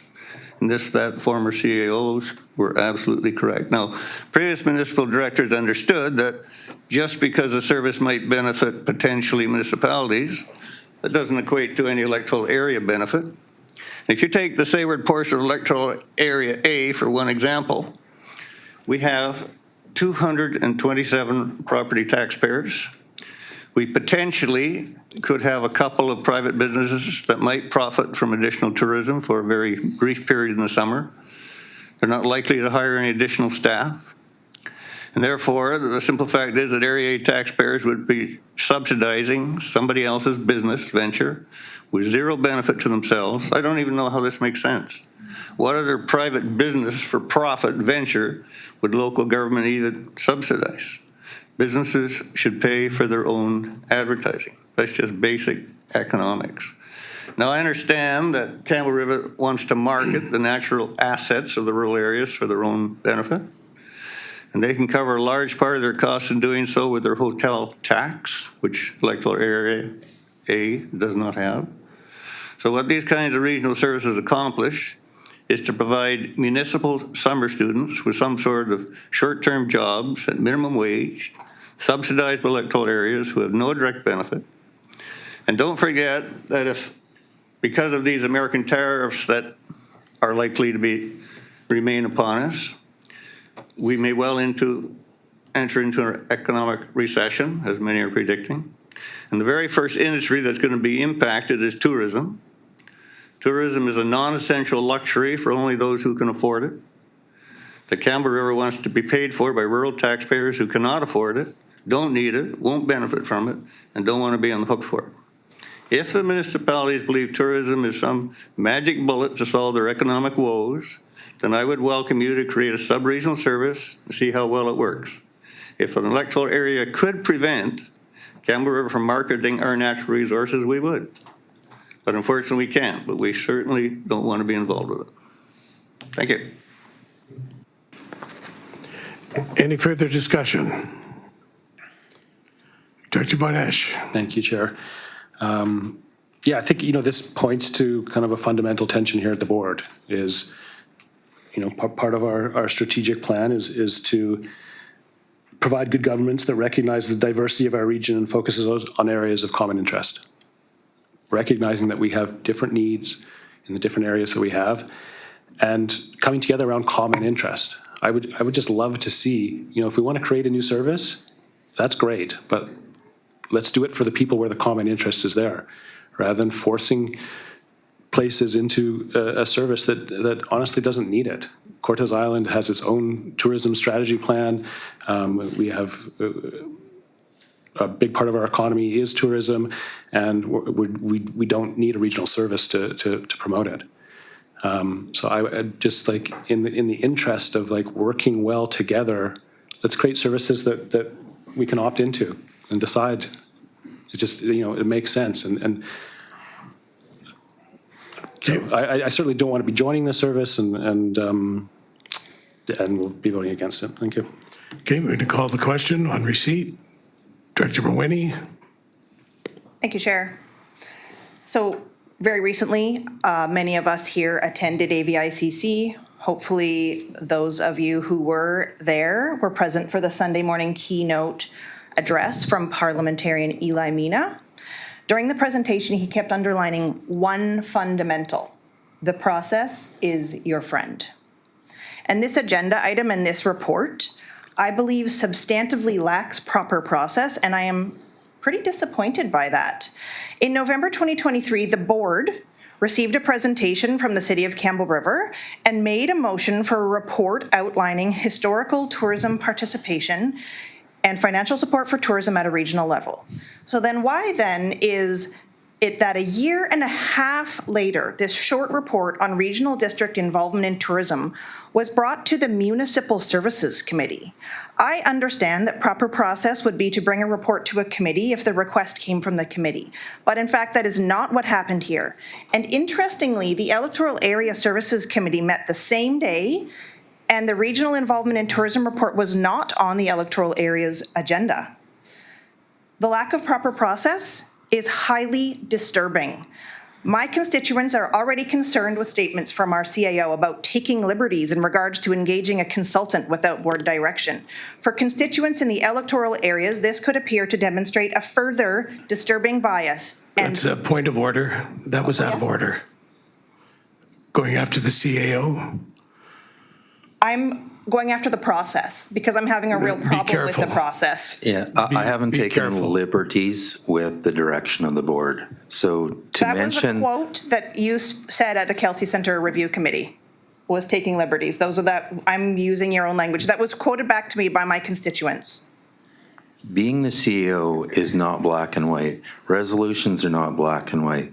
And there must be some liberties being read within those. When the City of Campbell River Tourism, I can't remember the lady that was the manager that gave a presentation. She was off on a personal leave and then left the organization for a year. We were waiting for her to come back to the organization and follow up that. So that's the reason it took so long, and there was a request from the chair of municipal services to put that in, which is the chair's liberty to do that. So that is process. Okay, May I continue now, Chair? by all means. Thank you. So I did watch the Municipal Services Committee meeting, and I was happy to hear at that meeting a question about why the conversation was focusing on electoral areas without them at the table. And I also heard staff speak about how it wasn't necessary to have the electoral areas in alignment with regional tourism in order to move forward. And to me, it was really discomforting to hear that be stated before the report even came to the board, before electoral area directors even had a chance to be part of the discussion. So I am disappointed in the lack of process here. That's how I see it. As to the recommendation that a report be prepared for a tourism service and that it investigate participation of Mount Waddington Regional District, that is a significant report request. One which maybe the CIO would bring in outside help to help with, right? Or specifically, it would be a report request which seems like it may shift the strategic direction of this board. So for all of those reasons that I've stated, I think that this request for a report would be best referred to a meeting of a committee of the whole where all the directors are able to participate in the discussion rather than a select group.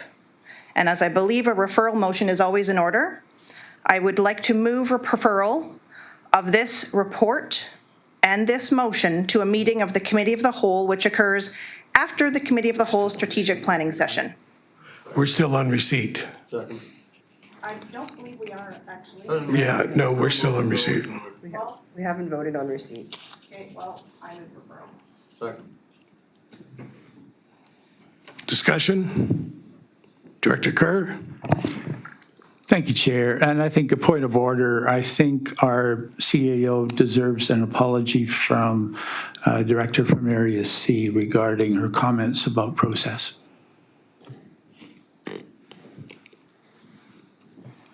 My comments about process are that I felt that the report that a board requested should be brought back to the board. I'm just repeating, I think the comment should be directed towards our CAO, not to me. The apology. Well, I am deeply apologize for anything that I said which was offensive. My comments were intended to be process-driven, not personal-driven. So just a point of order. Process involves liberty of the chair to give direction to staff to bring reports forward. The chair of a committee instructs me to bring a report forward, considering the Municipal Services Committee hadn't met in probably a year, maybe longer, is process. So you had mentioned, Chair, or Sir CAO, that the chair asked you, but I believe that the Municipal Services Committee meeting, it was their inaugural meeting, so they didn't, how would that have happened if they didn't actually have a chair? Who was the existing chair? Okay, moving on. Director Rice? Just a couple of comments to clarify my own mind. Personally, I'm interested in seeing a report given where my community is, given the fact that we do have a lot of tourism in Area D, given the fact that we have Strathcona Lodge, Where I'm a little bit confused is that where would this have gone? If this had gone to the electoral area committee with 4 of us sitting on there, what would be the chances of getting a referral on this particular item to move it to any other committee? I would think that the chances would be pretty low to get a referral out of the 4 directors. So what process do we use to bring these? Mr. Chair, What is your point of order? discussing a referral order. Well, I think the liberty was given to Director Mawhinney. We have a motion to defer on the table. Motion to, sorry? Refer. I seconded it. Robin made it. Director Colburn? I just can't hear when people are not on their mic. Okay, thank you. Director Rice, did you want to finish up? If it was all I was trying to point out is that if somebody is complaining about the process, I'm not sure what we have in our processes that would have made this any different. Okay, on receipt, Mr. Chair, we have a motion on the floor. we have a second motion on the floor, sorry, from Director Mawhinney. All in favor? Opposed? Do you need all the names? This is on receipt? No, Referral. this is deferral. Yes, please keep your hands up.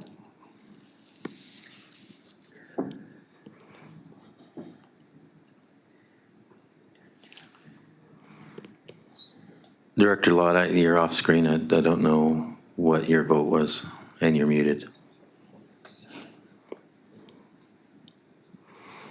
Director Lott, are you there?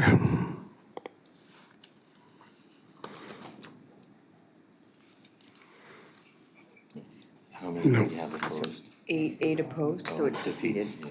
The motion is defeated. Point of order, Mr. Chair. Go ahead. I'm sure you're familiar with our procedures bylaw. It says. You should put your mic on. Our procedure bylaw says on a point of order.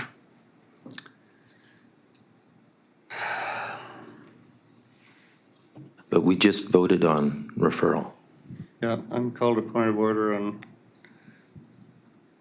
Trying to find the exact clause, but you need to declare out loud everybody who is opposed for the public who is online. Okay, Thank you. opposed? We have Director Chapman, Director Lanyon, Director Dahl, Director Sinnott, Director Kerr, Director Rice, Director Baker. Online, Director Colburn? Director Colburn as well. Director Lott is unavailable at this time. So the motion is defeated. Thank you. Director Dahl? In favor, there was only 3 hands that went up. So if there's 4 people that are in favor, 4 people should put their hands up. The challenge with that is that some people won't put their hands up for either, and then when you don't put your hands up for either, that's in support. So it is helpful if folks are in support of something, they vote in support, and if they're opposed, they vote opposed. Okay, so we did receipt. No, we've done, we're on to number 20. We're on to number 20. No. No. Sorry, we're back to receipt. We're back on receipt. The report from the CAO officer be received. Director Chapman, Director Kerr, discussion? All in favor? Opposed? Seeing none, motion is carried. Director Dahl, B. That a report be prepared for further consideration by the regional board on a tourism service, and that the report investigate the possible participation by the Mount Waddington Regional District. Second. Director Chapman, second. Discussion? Director Wally? Yeah, I would like to offer an amendment, Mr. Chair, after the word service, just to add the words or sub-regional service. Second. Okay, who was the first on that motion? Gerald Ryan, Robin Maloney, No, who actually read that? It was Director Dahl. I think it Director was. Dahl? Doug Chapman. Are you okay with that? No, I don't see any reason why we would do that. It totally defeats the meaning of the motion. So, Mr. You're Chair, fine as the motion as it is? Mr. Chair, that's an unfriendly amendment then. It's obviously not a friendly one. So Director Wally wants to move an amendment. I did.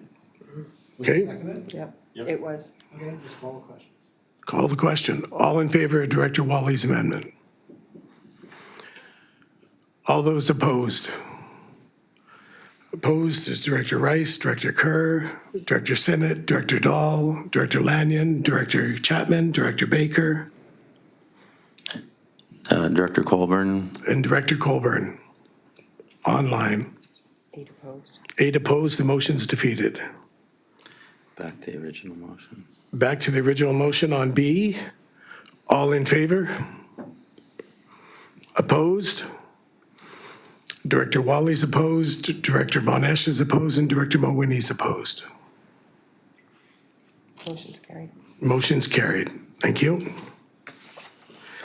Director Sinnott, number 20, please. Thank you, Chair. This is regarding the investigation of Arts and Culture Service, that the report from the CAO be received. Second. Director Chapman, discussion. Director Mawhinney. Thank you, Chair.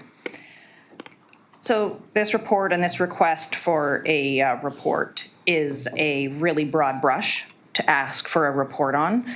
I have concerns that this could use a lot of staff time without us as a board giving consideration to what we are truly interested in being investigated. I recognize that the city of Campbell River is facing budgetary pressures, and they have created a policy to limit grant funding in future years. And I imagine that this is part of the motivation for such a request, that maybe the SRD could fund the Campbell River Art Gallery and the museum and the Maritime Heritage Center. But you have to remember that arts and culture beyond Campbell River is also alive and thriving.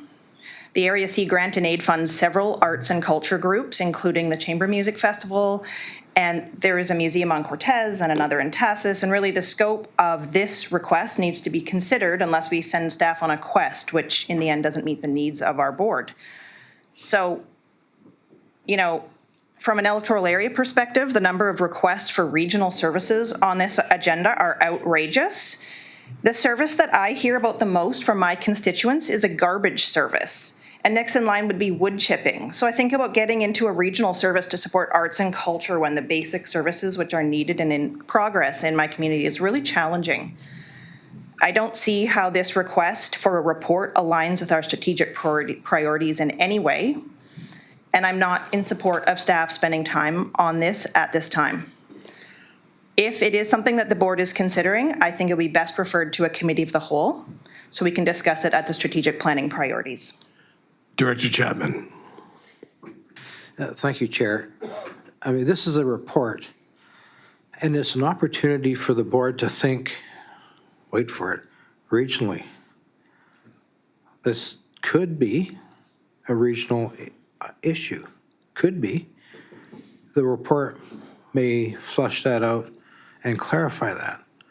And when I say regional, it would take into consideration all the arts and recreation in the rural areas as well. Not just what's happening in Campbell River and Gold River and Tassus, but it could take all those in. I think it's worthwhile to explore that, get a report, then if there's interest, take it to committee of the whole. Okay, Director Dahl, and then Director Wally. Thanks. I'm glad I'm getting to go before Director Wally. I'd just like to say that for all of the reasons that Director Mawhinney just pointed out, I think it supports why this should be considered, this report should be considered for a regional service. It would not only support, as she pointed out, possibly the Campbell River Art Gallery or the Campbell River Museum, but it would possibly support the Quadra Island Art Gallery, what did you just say you had on Quadra? Right before you said that Cortez had a museum? We have a chamber music festival. Oh, fine. And an art and a museum in Tassus could all be part of a regional service and supported through a regional service. So I think that they just listed a bunch of reasons why this report should be being done, and staff's time would be well used doing it. Director Wally? Thank you, Mr. Chair. You got to admit, this is one of the briefest staff reports I've ever seen. And when I read it, I wasn't exactly sure what we're even talking about, but I think Director Dahl has clarified that a bit. I think what we're talking about here is a scheme to have the operating, maintenance, building update costs for the Canberra River Museum, Tidemark Theatre, Maritime Heritage Center, Art Gallery, who knows what else. Canberra River assets, of course, downloaded onto all the other jurisdictions to decrease Canberra River's budget. This is a much better deal than trying to go after grants and aids for sure, because it locks it in forever. So if this is what the report's about, I can see why the electoral areas wouldn't be interested. Thank you, Mr. Chair. CAO. Mr. Chair, if I may comment on the length of the staff report. This is a template that the director has seen literally hundreds of times. It's nothing more than the motion. Staff wouldn't spend any more time on a report if the motion wasn't supported, and this is the template we've used for over a decade. Okay, on receipt, I have a question to staff, if I may. go ahead. And that's just that for staff to spend time on a report like this, would it be helpful for a pre-conversation at the board level through committee of the whole or something for consideration of the sorts of things that would be considered for inclusion in this report? Well, typically staff, I mean, this motion is, not that complicated. We can certainly, and what happens, and has happened many times in the past, produce a report, and then likely the board would give input on the depth of it, the direction of it, and there would likely be another report or two from it. So these motions are pretty standard. It's enough to generate an initial report to give some kind of high-level line on sight on whether the board wants to move forward on something deeper. Okay, Director Chapman? Thank you, Chair. This report gives staff the opportunity to take inventory of what's happening in each area, each village, municipality, each electoral area, and I think it's worth pursuing, and it'll give us some information to have a more knowledgeable discussion on. Thank you. Director Wally? Yeah, just one final comment. I think most directors here are pretty financially well off, but you got to remember that, for example, in Sayward, about a third of the village is making $40,000 or less a year. They just can't afford these additional services. They're struggling to pay their taxes and make their grocery payments. So you got to keep that in mind when you keep bringing on these new costs. And these things are going to be paid for by tax requisition. Everybody, every individual in the entire regional district is going to pay exactly the same mill rate. And all these things add up. Okay, call the question. Director Chapman? I agree with Director Wally, everyone. I'd like to point out the success that the Cowichan Valley Regional District has had with the theater group in Chemainus. I don't know if you're familiar with it, but just a quick little, so you can go for a dinner and a play, and it draws in people from all over Vancouver Island.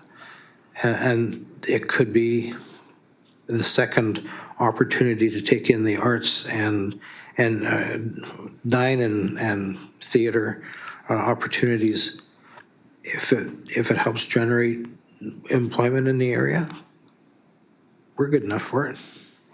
Okay, we call the question. So all in favor of receipt? Opposed? Seeing none, motion is carried. Director Sinnott, B. Yes, I'd make a motion with respect to Investigation Arts and Culture Service so the report be prepared for further consideration by the regional board on a regional arts and culture service. Second. Director Rice, discussion? All in favor? Opposed? Director Mawhinney, Director Von Esch, and Director Wally oppose. The motion is carried. Director Mawhinney, 21, please. Community to Community Forum, funding opportunity, move receipt of the report from the CAO.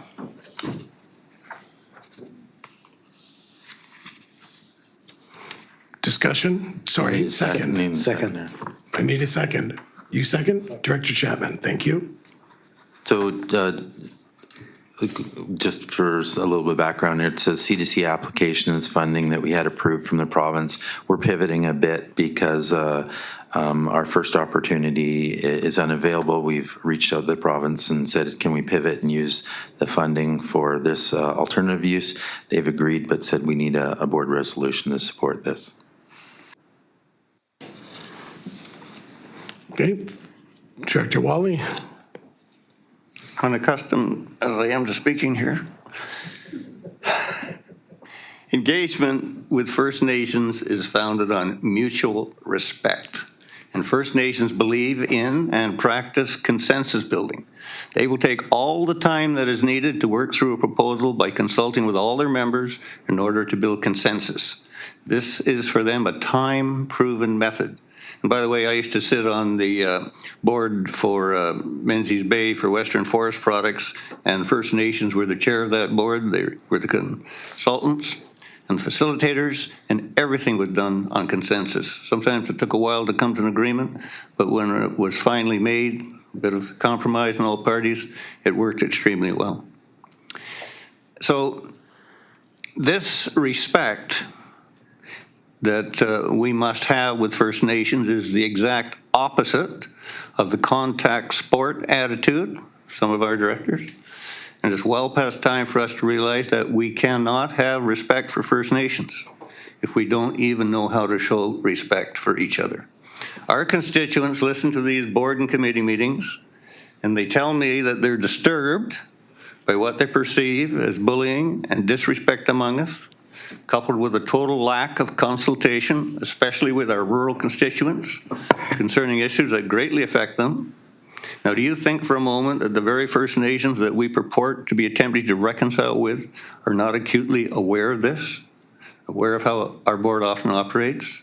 They are not wary of us without good reason. You often wonder why so many don't attend. If we cannot respect the diversity of our own 9 different jurisdictions, and the completely different wants of our constituents in each of these communities, then we will never succeed in attaining respect of the many diverse First Nations communities whose wants are sometimes just as distinct as electoral areas are for municipalities. And surely we can do better. Thank you.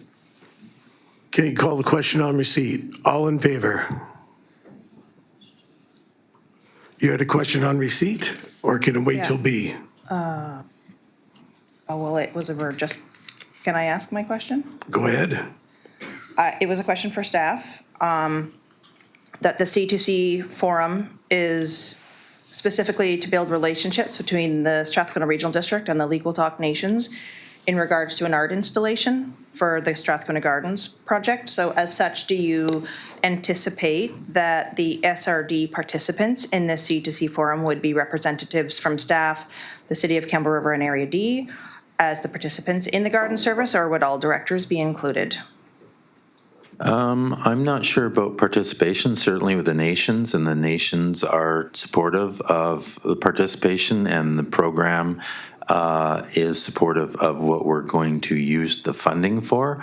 I'm not sure if I've got to the SRD participants at this point. This was just focused on, can the board support the use of this C2C funding for this purpose? Okay, so on receipt, all in favor? Opposed? Seeing none, motion is carried. Director Mawhinney, B.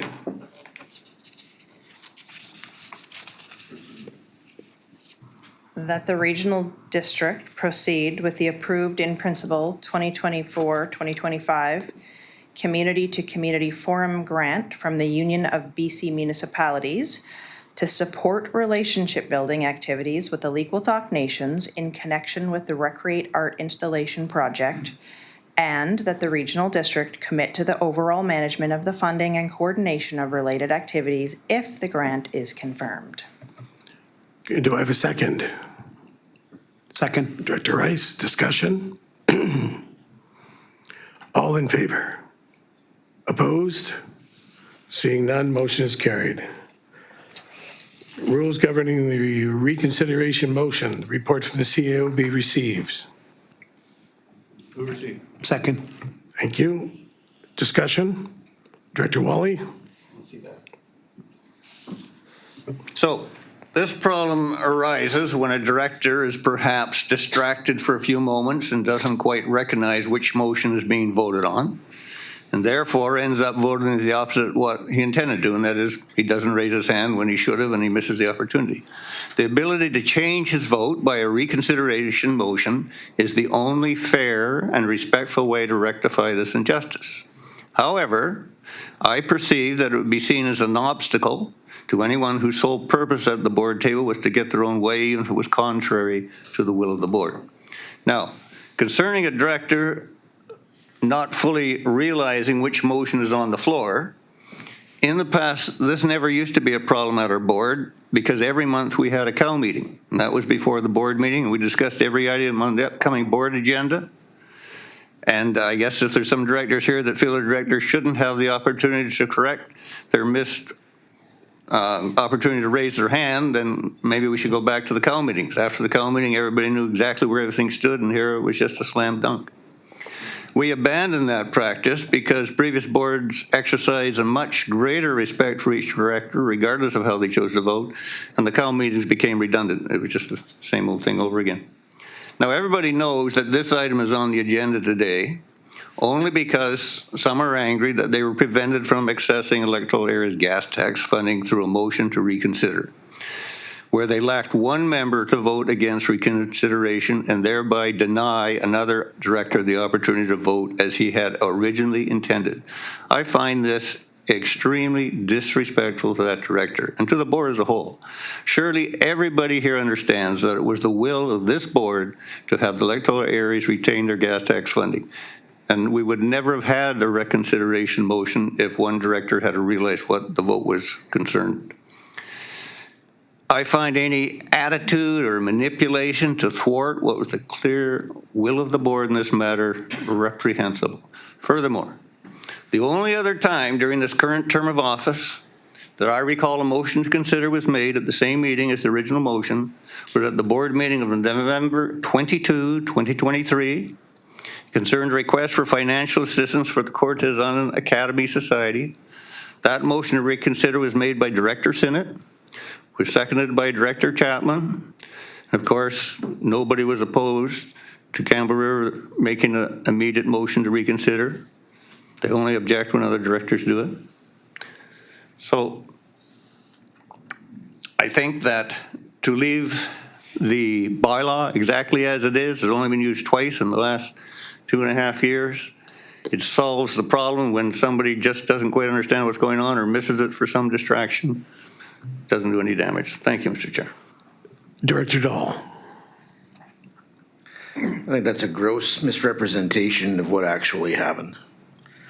If there had not been a recess called and I hadn't had to leave, there would have been no reconsideration vote because the director that was going to change his vote wouldn't have been persuaded to until after the meeting was over. So to look at changing the rules so that a reconsideration vote has to happen at a following meeting, which is exactly how it is with the City of Campbell River's bylaws, I think is a more professional way to operate than to wait until you know that one counselor generally has to leave at 3 o'clock on Wednesday. And after they leave, call a recess and convince another director to change his vote or explain to him how he didn't understand what he was voting on. And that is accurately what happened. No one can deny that I left at 3 o'clock. No one can deny that it was immediately after the recess that the reconsideration motion was made. These are facts. So the changing of the bylaw would only stop that from being able to happen, which I think is fair to all directors. And that motion would have to be made at the next board meeting, which I also think is fair to all board members. Director Von Esch, then Director Wally. Thank you, Chair. I don't dispute the facts of what happened there at all. But what I do dispute is the intention of the director that did the reconsideration. So I do question that. Question for staff. So we pass something today. We make a motion, we pass it. Staff starts working on that motion. They write the check for the grant and aid, or they, do whatever it is that we've made the motion on. A month later, we reconsider that motion. What happens? Well, I think one of the options I've included here, first of all, just not to fact check Director Woolley, but I've been here for 11 years and never have we had a cow before the board while I've been here. He's been here longer than me, so. The other thing, don't fact check me, but I think I'm going to say I've seen 3 consideration motions in that time. Doesn't happen often. Never have I seen one at a meeting other than the last one.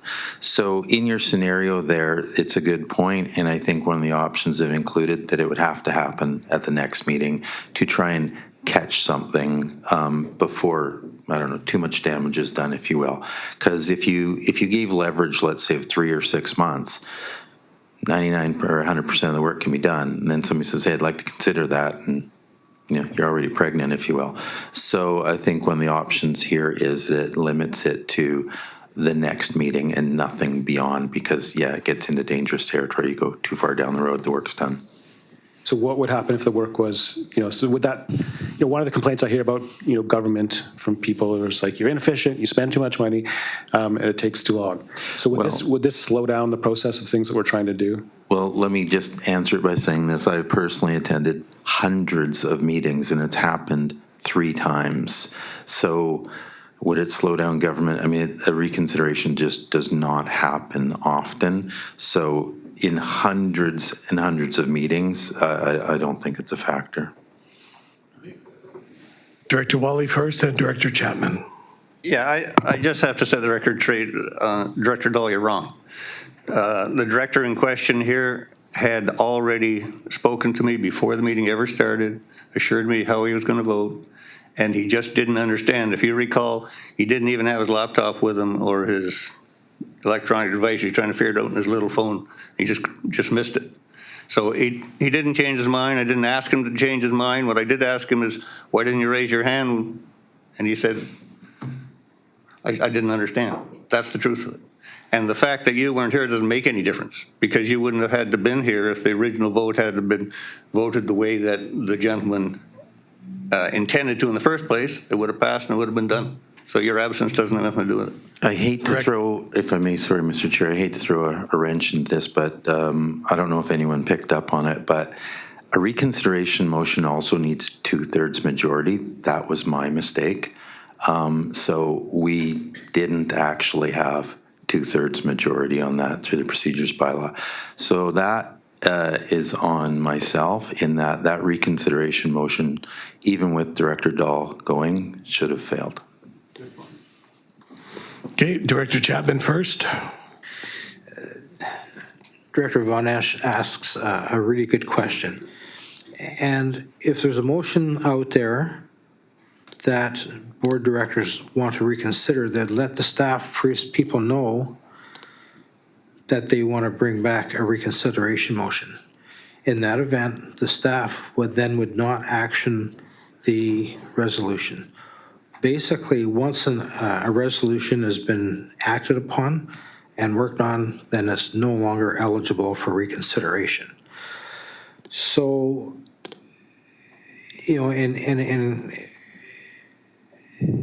well, I'll just leave it there, but basically, a resolution is not acted upon by staff if they have been informed that 2 directors want to reconsider. And you're right, once you write the check, it's too late, unless you're going to put a stop payment on it. But usually, if staff are aware that there's going to be a reconsideration, they'll not action that resolution, so a reconsideration can take place.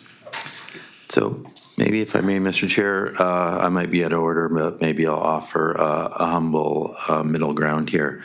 So, I've looked into this through the Local Government Act, and there's no legislation that speaks to it. Chair is able to, make a decision what he'd like, but on that gas tax, that reconsideration motion should have failed. So the original motion that passed should still stand. We have kind of respected that reconsideration motion passed and it should have.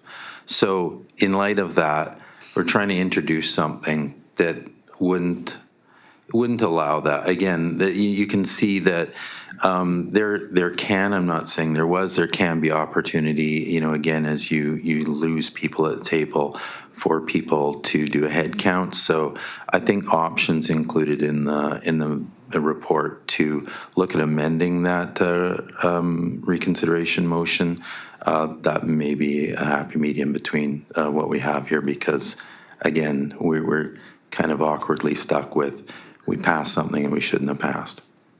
Director Wally. Oh, okay. Yes, when Mr. Leach reminded us of that 2/3 majority that I had forgotten, that kind of solves the entire problem. If it takes 2/3, then nobody's going to, by one vote change, going to change anything. Director Mawhinney, then Director Sinnott. Thank you, Chair. So it sounded like from what our CAO said that reconsideration motions are quite rare. And we all are aware around this table that staff time is a finite and valuable resource. And as this report attached here states, the board's current rules for reconsidering motions has worked well. I think that there are potentially reasons for reconsidering an item at the same meeting, perhaps based on further information which coming to light during a break or accidentally missing a vote, being distracted. And I haven't seen very much use of it. I searched the minutes. I haven't seen very much use of it through the minutes function either. I really support leaving the procedures bylaw alone. Spending staff time on issues that are of real significance. Okay, Director Sinnott, and then we're going to call the question. Yes, thank you, Chair. I just want to be precise. When Director Wally mentioned this was a vote on using the gas tax, it was not. It was a vote for a report to consider uses of the gas tax and the way the allocation has gone traditionally to the EAs. And I think it was understood that part of the consideration was using it to encourage regionalization, but we wouldn't know until we had the report, so we don't know, because we never got just the report. It wasn't a determinative in terms of the board's intention on how the gas tax would proceed.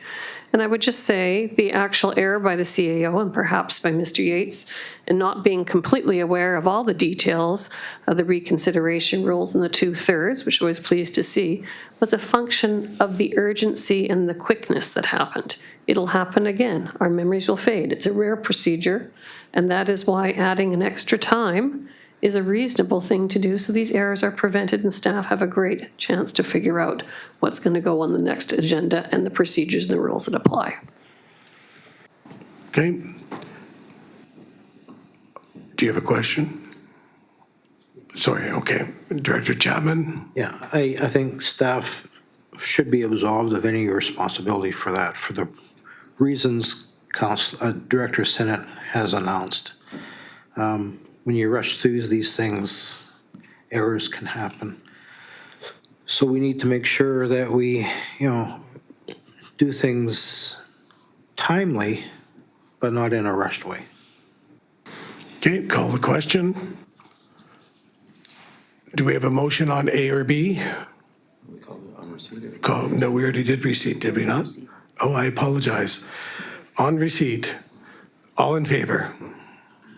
Opposed? Seeing none, motion is carried.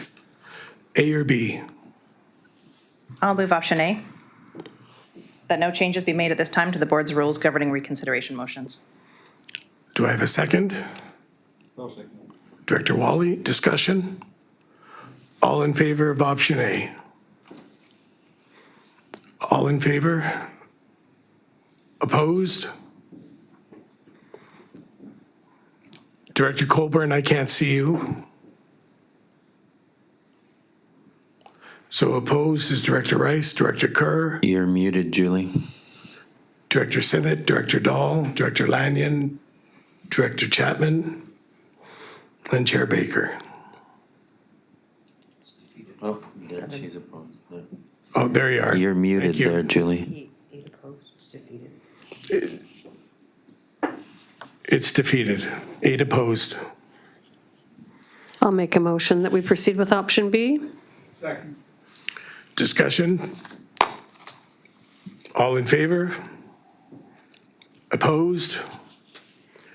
You have 3 opposed. Director Wally, Director Von Esch, and Director Mawhinney. It's carried. Okay, Director Sinnott, do you want to take 23? Yes, thank you, Chair. This is regarding Strathcona Gardens fees and charges, that the report from the CEO be received. Second. Discussion? All in favor? Opposed? Seeing none, motion is carried. Director Kerr, do you want to take 24? Do we not need 23B? Sorry, B. Sorry, I went fast. Thank you. I'll make a motion that a bylaw to amend the schedule of rates applicable to the Strathcona Gardens in accordance with the March 21st, 2025 report from the CAO be brought forward for further consideration by the Regional Board. Second.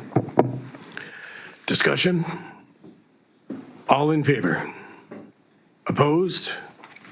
Seeing none, motion is carried. Now, number 24. Thank you, Chair. Vehicle access easement, Strathcona Gardens, that the report from Chief Administrative Officer be received. Second.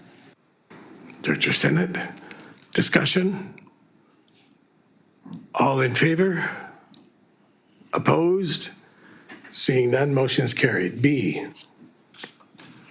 And that a formal request may be made to the School District 72 to allow discharge of easement VIP 51667 and to grant a permanent easement over a portion of the northwest corner for the School District 72 property at 425 Pinecrest to facilitate the construction of the Rod Brandamore Arena expansion and provide a secondary access point to the facility. Second. Discussion? All in favor? Opposed? Seeing none, motion is carried. Director Lanyon, did you want to take 25? Certainly. I move that the report from the Chief Administrative Officer be received. Second. Thank you, Director Lott got in there. Discussion? All in favor? Opposed? Seeing none, motion is carried. B.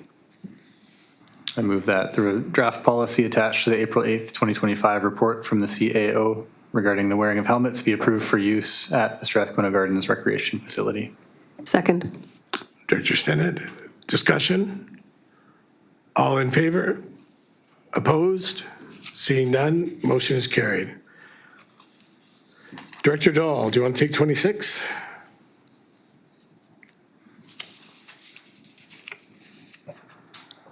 That the report from the Chief Administrative Officer be received. Second.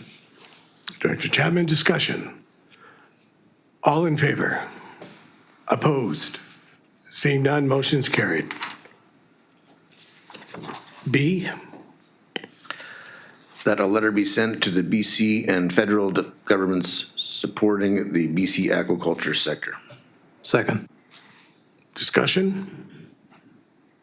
Director Mawhinney? Thank you, Chair. This is a question for perhaps the corporate office staff, if they could weigh in on how a letter of support is generally formed. Is it the motion or does it include further information? I think I can answer that, Mr. Chair. So often we get motions about letters of support. We'll go to the director that made that motion because often we won't know what that position or what that is, and we'll call upon resources to form that letter. But I will never form that letter of my opinion alone. I will look for resources for those that made the motion. If I'm uncertain, I'll bring the letter back to the committee for their support to make sure. If I'm confident that it supports what the discussion was at the table, which often will help form the basis of the letter, then we'll craft it and send it off. Okay, Director Mawhinney? Thank you, Chair.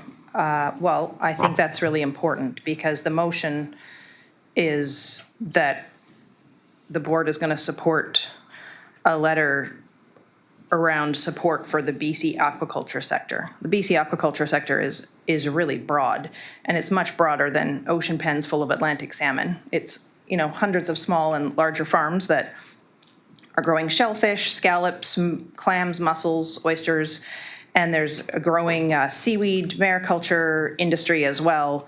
So, you know, I think salmon farming itself is quite a fraught topic at the moment, and there are varying opinions from nations within the SRD's administrative boundaries, and there are federal decisions which are headed to court. I don't think that with such a controversial and heated political situation, this board needs to weigh into the fray on salmon farming. I do support BC aquaculture and sending higher levels of government a statement of support for aquaculture in broad strokes. I'm not opposed to, but if it were to include information from the Salmon Farmers Lobby Group as attached here, I would not be in support of that.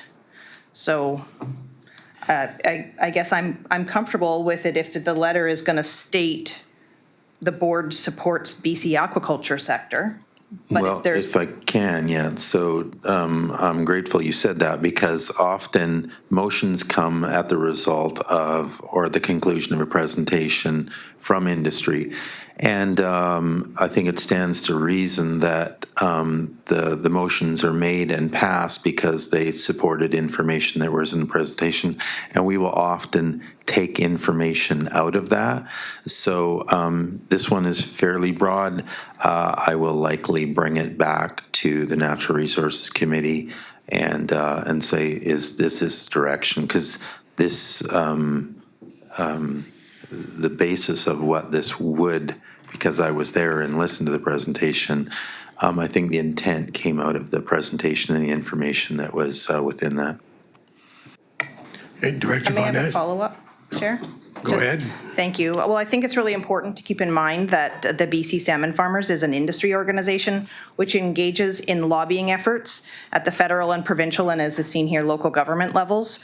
And I would be comfortable with a statement on BC aquaculture sector. But when we start getting into the specifics about supporting something to do with BC salmon farming, then I think that's that the motion should be made more clear prior to bringing it to the board. Director Von Esch. Thank you, Chair. A statement and a question. First of all, I think I do support a just transition for the salmon farmers. I think that's something we can all agree on. There's a lot of jobs there, and how they transition as this change happens is really important, and that we make sure they're looked after. But my question is, is that what we're writing a letter in support of making sure this transition is good, or are we writing a letter saying, hey, we want salmon farms back? I think if you watched the presentation of the delegation, the context of the letter would be supporting what the presentation was. Because if you weren't at the meeting, and I wasn't at the meeting, I just saw this, I wouldn't know what to write. The basis of where the motion came from was the delegation. So I am, again, happy to bring that back. Often I'll feel comfortable, or there will be the board direction that so-and-so, contribute to the letter because they may know a lot about that industry. This one is fairly broad and vague, and we will draft the letter and bring it back to the committees for their support to make sure I've hit the mark. So it sounds like it's in support of getting salmon farms back rather than the transition process. I honestly can't remember that specific of it. I mean, the motion is aquaculture. Yes, there was a lot about salmon farming, but I honestly can't remember. But yeah, this is what we'll do. We'll go back to listen to the discussion, watch the delegation, try and form a letter on that basis, and then bring it back if we're uncertain, which this one would be, and say, is this kind of what you wanted? Because it can't be my position. Yeah. And other times it is fairly obvious, or I feel it's fairly obvious, or there's a member like if the board remembers there was a letter to be written about Bill 7, and the board directed, Director Kerr to support that, and Director Dahl gave me some information. So felt pretty comfortable about the position there. So. Yeah. I guess last comment, just maybe waiting until the federal election is complete might change the wording of the letter, might be my advice. Director Davis. Yeah, thanks, Chair. I think we all support BC aquaculture in broad strokes. As you might recall, I brought a motion forward a while back to support the transition away from open net salmon farms just because of the issues around them with disease and all that. That was narrowly voted down. And then a hostile motion, if you want to call it that, was brought forward that supported status quo, no changes. And that was narrowly passed. And now we see this coming forward. And I remember it coming out of the, was it municipal services? Anyway, we did support this. I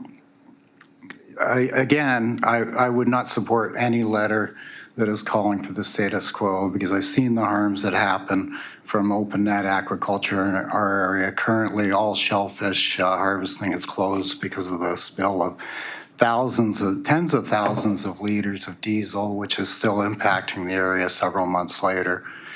So I would support a broad letter, but if we're talking about status quo for fish farms, they're harmful to our economy, and I will not support anything that hurts our sport fishing industry. Thanks. Okay, thank you. So call the question. Oh, two more. First, Director Sinnott, then Director Mawhinney. Yeah, I think it's fair that we ask that this be clear. Okay. I was going to propose an amendment so that it's clear on the face of it so everyone knows that they're voting. So that we're asking for a letter of support, that the letter be sent to the BC and federal government supporting the BC aquaculture sector, including the, make sure I've got the wording right. Are we still on receipt? If we're still on receipt, then I'll wait to do the motion to amend. We're still on receipt. Yeah, I'll wait. Okay, so on receipt. Just on receipt, go ahead. Thank you, Chair. I think that I have seen several times when I've looked through minutes and been looking at attachments that have come from the regional district that often a letter of support is addressed to a minister. It says that this is the motion that was passed by the board. It includes the motion, and then it's like signed off by the chair. And there is no further corroborating, statements. And I would be comfortable with supporting a letter like that more than I would by having the CAO going back to the committee and making sure that the committee is satisfied with the language included as support. Okay, Director Sinnott. Oh, I've got nothing until we vote on receipt. And then perhaps the On actual receipt. second motion will actually include it. Okay, on receipt, all in favor? Sorry, wait. We're actually on B. On B. Okay, thank It you. was moved by Director Dahl, seconded by Director Chapman. Thank you for the clarity, Ms. Watson. So the motion to amend would be to include support for the salmon aquaculture industry in the region. And I believe it would be the region for both here and the natural resources. That includes Waddington, I believe, because this came out of natural resources. Yeah, Alberta, Clayoquot, and Mount Waddington are Thank you partners. for the regions for which the Natural Resource Committee is based. So now people can vote. That includes salmon aquaculture. I want a seconder. Second. Sorry, Director Kerr, second. Discussion? All in favor? I had a question. Okay, just a sec. Do you need the motion read again? Could you reread the motion, please? It's to amend to include, besides having the words to support the aquaculture industry, including the salmon aquaculture industry in the regions for which this Natural Resource Committee are involved. Thank you. Director Von Esch? Question, so does this include, regular salmon fishing, or are we just supporting fish farming here? Just question. I'm just wondering, or is this a letter in support of fishermen in general, or just It says aquaculture. fish? Yeah, okay, so that's just farm fishing. Okay, calling into question. No, not yet. Director Wally, then Director Davis. Yeah, I just want to say that statement about the territory that the Natural Resources Committee represents or something of that nature, I don't think the BC or federal government have the slightest idea who that is or what that represents. So Director then Davis? I appreciate that. If we can just be specific and include the 3 regional districts, it's fine in enumerating if that's a friendly. I'd accept that. Director Davis? Well, yeah, I'm a bit confused by this. If it's just purporting to support the status quo, I'll be opposed to it. Okay, thank you. Director Von Esch for the last comment. No? Okay, calling the question on the amendment. On the amendment? All in favor? You want it read back again? Director Sinek, could you reread the motion again, please? As amended. As amended? Okay.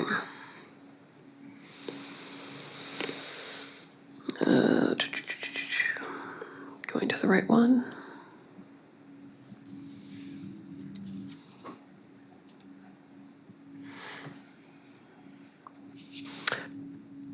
That a letter be sent to the BC and federal governments supporting the BC aquaculture sector, including the salmon aquaculture industry within the Mount Waddington, Strathcona, and Alberni Clayoquot regional districts. Thank you. Director Davis? So to be clear, this is not supporting the transition away from open net fish farming. Okay, calling the question. All in favor? Opposed? Director Rice, Director Wally, Director Davis, Director Von Esch, and Director Mulwiney. And Director Colburn is opposed. 6, so the motion's defeated. No, the motion's, pardon me. Yeah, the motion passes. I apologize. That's on the amendment. We still have to vote on the main motion now? I'm just want to be. That's correct. Call the question. All in favor? Opposed? Director Wally, Director Davis, Director Von Esch, and Director Mulwiney. And, well, I can't see Director Colburn, I don't think and I Director can't Lott see is Director there. Lott. Yeah. Yeah. Okay. So that was on receipt. Now we're on 27, correct? Yes. Thank you. Natural Resource Committee terms of reference. Will the report from the CAO be received? Move receipt. Discussion? All in favor? Oh, Director Mulwiney? Thank you, Chair. I have a couple of questions for the corporate officer or for Ms. Watson. And that regarding this report, within all of the committees at the Strathcona Regional District, are there any for which their terms of reference allow the appointment of additional members at the discretion of the committee without formalizing the appointment at the board? The short answer to that would be no. All committees provide recommendations to the regional board. Okay, thank you. So my follow-up question to that would be, would there be a potential concern for appointing members without board formalization? And I'm speaking legally, because I'm concerned that the board should be overseeing the committee, and approving appointments is one of the ways that the board does this. Appointments are never confirmed until the board confirms them. So on this committee, it would be Alberni Clayoquot, Mount Waddington, and the SRD board. So boards can make, or committees can make appointments, but they need to be confirmed by the board, all of them, so. Oh, I must have misunderstood, because when I read the recommendation, it was that I was understanding that they were trying to add committee members and that wasn't necessarily going to come to the board. Did I misunderstand There's that? no such thing, yeah. Okay, great, thank you. Director Colburn? Yeah, hi, there we go. I'm just wondering what kind of flexibility was needed? What were they finding were the issues within the committee that they wanted to address? If there's someone from the committee that could speak, or if staff could speak to that, I'm not understanding what kind of flexibility they needed. Well, I just think the terms, if I may, Mr. Chair, that the terms of reference could be broader to add industry folks there, different nations. So it was just to create greater flexibility within the committee's terms of reference of who they could appoint. And if I have could I have a follow-up? By all means. Was still the same makeup of membership, so still the same numbers, just flexibility within that?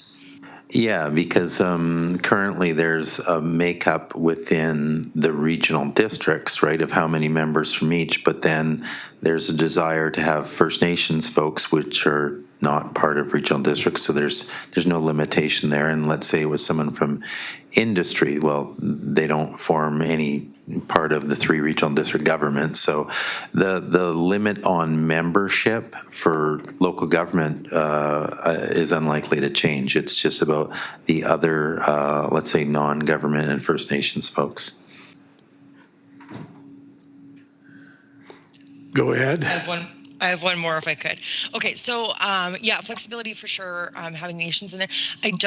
I am reluctant. I think that we receive advice from and information from people in industry, but I'm a little reluctant on having them part of a board committee.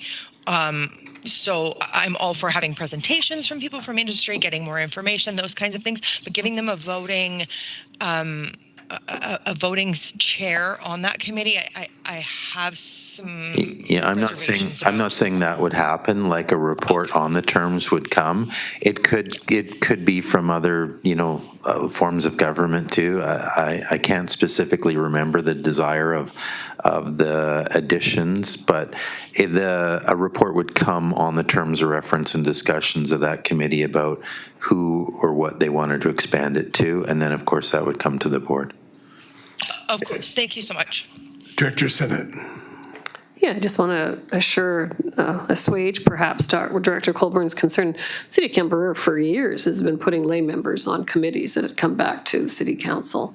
We even had an airport authority that had considerable legal authority with respect to the operation of the airport, primarily consisting of local people who understood aviation because of their specialized skills. So I don't think there's really a concern. The board at the end of the day just takes the recommendations, and they should appreciate the industries or the people with expertise who could be volunteering for these boards.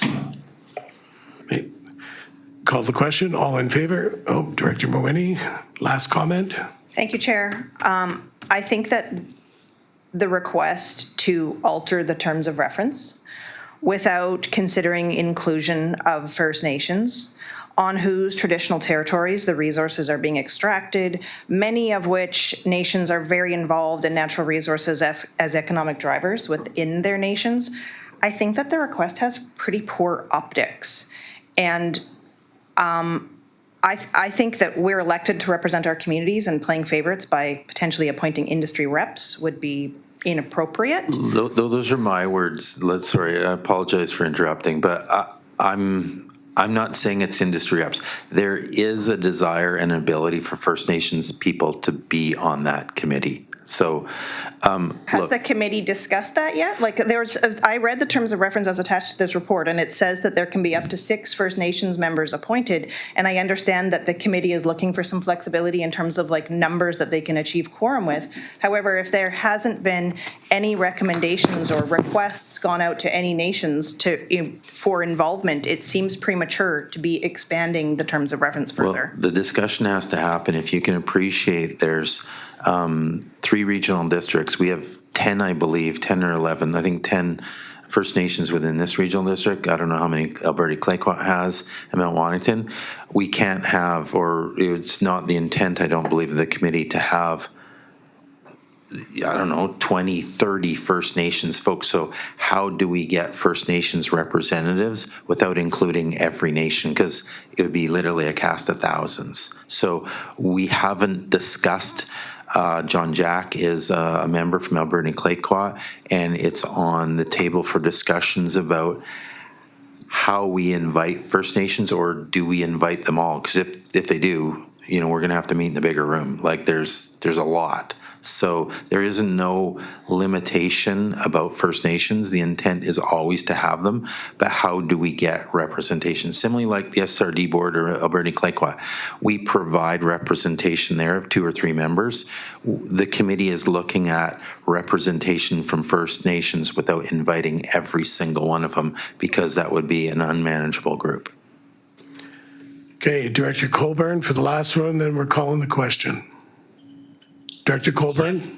For sure, and I think what the CAO has said has allayed my fears. The smattering of just a sample of average people that are interested in industry, so who may have experience in either any of the industries that we are involved in on the North Island. I think that's really what he said. Really made sense to me. So thank you for the clarification. Okay, so all in favor? Opposed? Director Von Esch, Director Mawhinney, opposed? Thank you. B, that the terms of reference for the Natural Resource Committee be amended to allow the following appointments of additional members at the discretion of the committee on the same terms of applicable to First Nations representative. Second. Thank you. I was just going to say that wasn't following. That's not in the motion. What's not in the motion? You said, where was it? It's right on the screen. The motion is written up on the screen. Okay, fair enough. Who moved that? Okay, I need it first. I'll move it. Thank you. And Director Rice was second. Discussion, Director Mawhinney. Thank you, Chair. Question to staff. Because this is a multi-regional district committee, what is the process that would take place in order to amend the terms of reference and ensure that each regional district approves the recommended changes? The other 2 regional district boards need to approve the terms reference as well. Once we come up with the draft? All right, okay, thank you. And Okay. if I may, I would like to move an amendment to the motion that is on the floor, and that is just an addition, and that the terms of reference be further amended to stipulate that one of the 3 representatives from each regional district be an electoral area director. I'll second that. Discussion?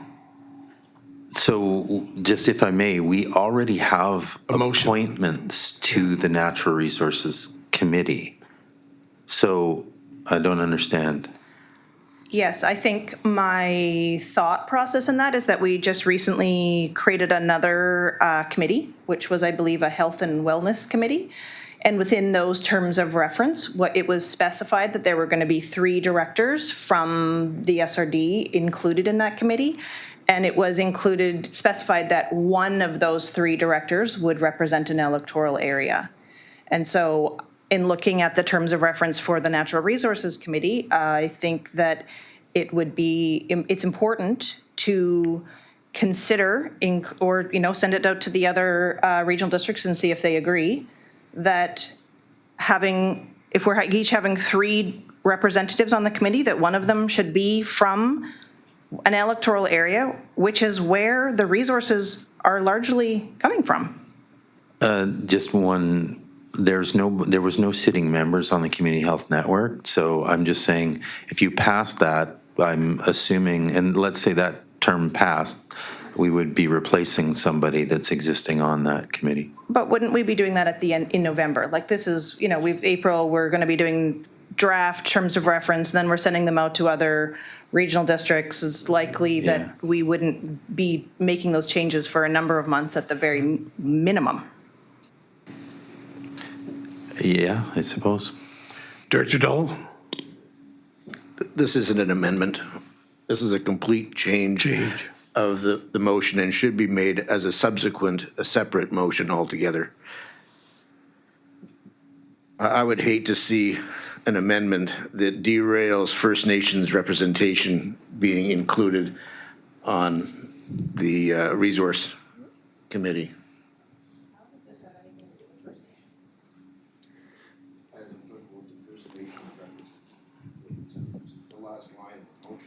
Yeah, please use your microphone. Director Kerr?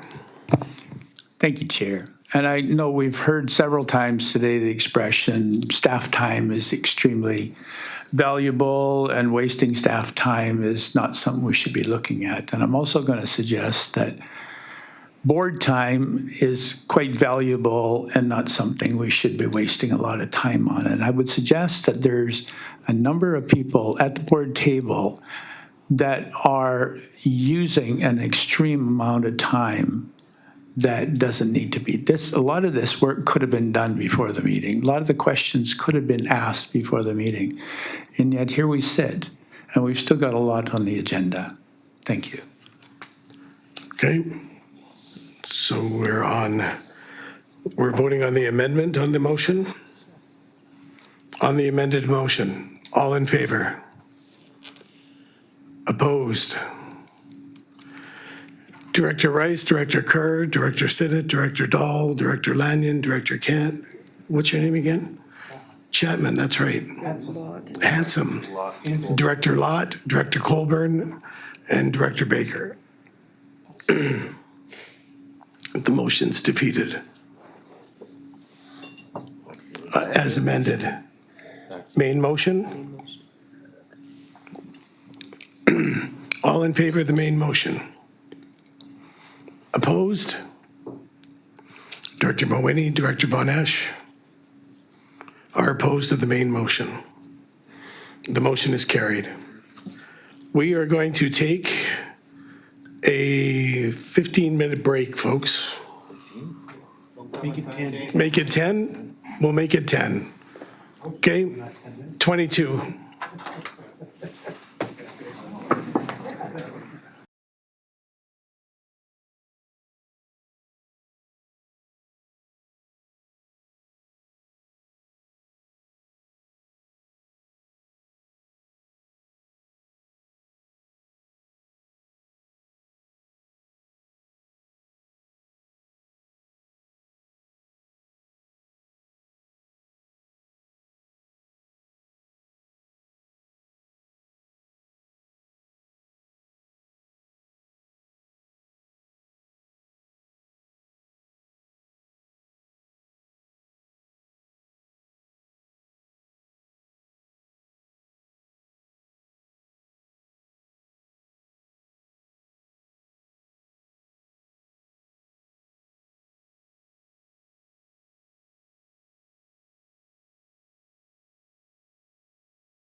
Director Mowini.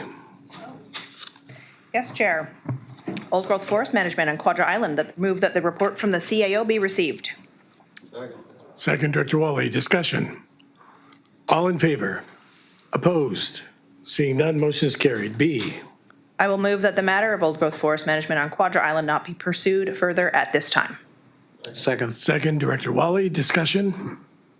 All in favor? Opposed? Seeing none, motion is carried. Oh, Director Mowini. Number 29. Tax receipts for land donations, move that the report from the CAO be received. Second. Discussion? All in favor? Opposed? Seeing none, motion is carried. B. I will move that a report be prepared for further consideration by the regional board that identifies ways in which the regional district can work with nonprofit housing societies to develop housing, including the issuance of tax receipts for land donated to the regional district. Do I have a second? Second. Director Von Esch, discussion? All in favor? Opposed? Seeing none, motion is carried. Director Von Esch, do you want to take 30? Sure. Number 30, review process for regional district policies. Move that the report from the CAO be received. Second. Discussion? All in favor? Opposed? Seeing none, motion is carried. B. I'll move that the policy review process be commenced with priority given to those policies adopted by the Comox Strathcona Regional District, followed by those that were adopted by the Strathcona Regional Board. Do I have a second? Director Davis, discussion. All in favor? Opposed? Seeing none, motion is carried. Director Rice, do you want to take 31? Thank you, Chair. Item 31, annual report, Freedom of Information requests that the report from the Chief Administration Officer be received. Do I have a second? Director Wally, discussion? All in favor? Chair. Oh, sorry. Go ahead. Just a couple of comments. My past career, I used to do a lot of FOI requests, and I used to look at them as being almost like punishment because they were one of the most detailed, arduous things that staff could be doing, and they take up a whole lot of time. So an average FOI request could take how many days of staff time? And the big thing with FOI requests is that only certain staff can do them, you know, and because of the privacy of everything. So I hope people are careful when they do FOI requests because they are time consuming. Thank you. Thank you. So all in favor? Opposed? Seeing none, motion is carried. Number 32, recording board and committee meetings, that the report from the CAO be received. Thank you. Director Wally, Director Davis, discussion? Director Mowini? Thank you, Chair. So when it comes to the report and the policy that is attached, I have a few concerns, and those are really sort of focused in just two specific areas. One of them is around advisory planning commissions, which are happen in the electoral areas, or at least most of them. And APC members are volunteers, and they're intended to provide a layperson's community perspective on issues in regard to planning and land use. And to date, the message to the APC members has been that they speak to the board through their motions. I have observed some of the APC meetings, and they really work hard on that. But I've also heard from members of the Area C APC that they have received personal phone calls questioning or admonishing them based on decisions of the Advisory Planning Commission. So I have concern with making a policy of having recordings available in perpetuity, that this could create a chilling effect, which could make it really a lot more challenging to find representatives to sit on these important community commissions that provide feedback directly to the board. So that's my one concern. And my other concern is that this would also include, this policy includes public hearings. And so I know from personal experience that there is a big level of bravery which is required to stand up at a public hearing and speak your mind.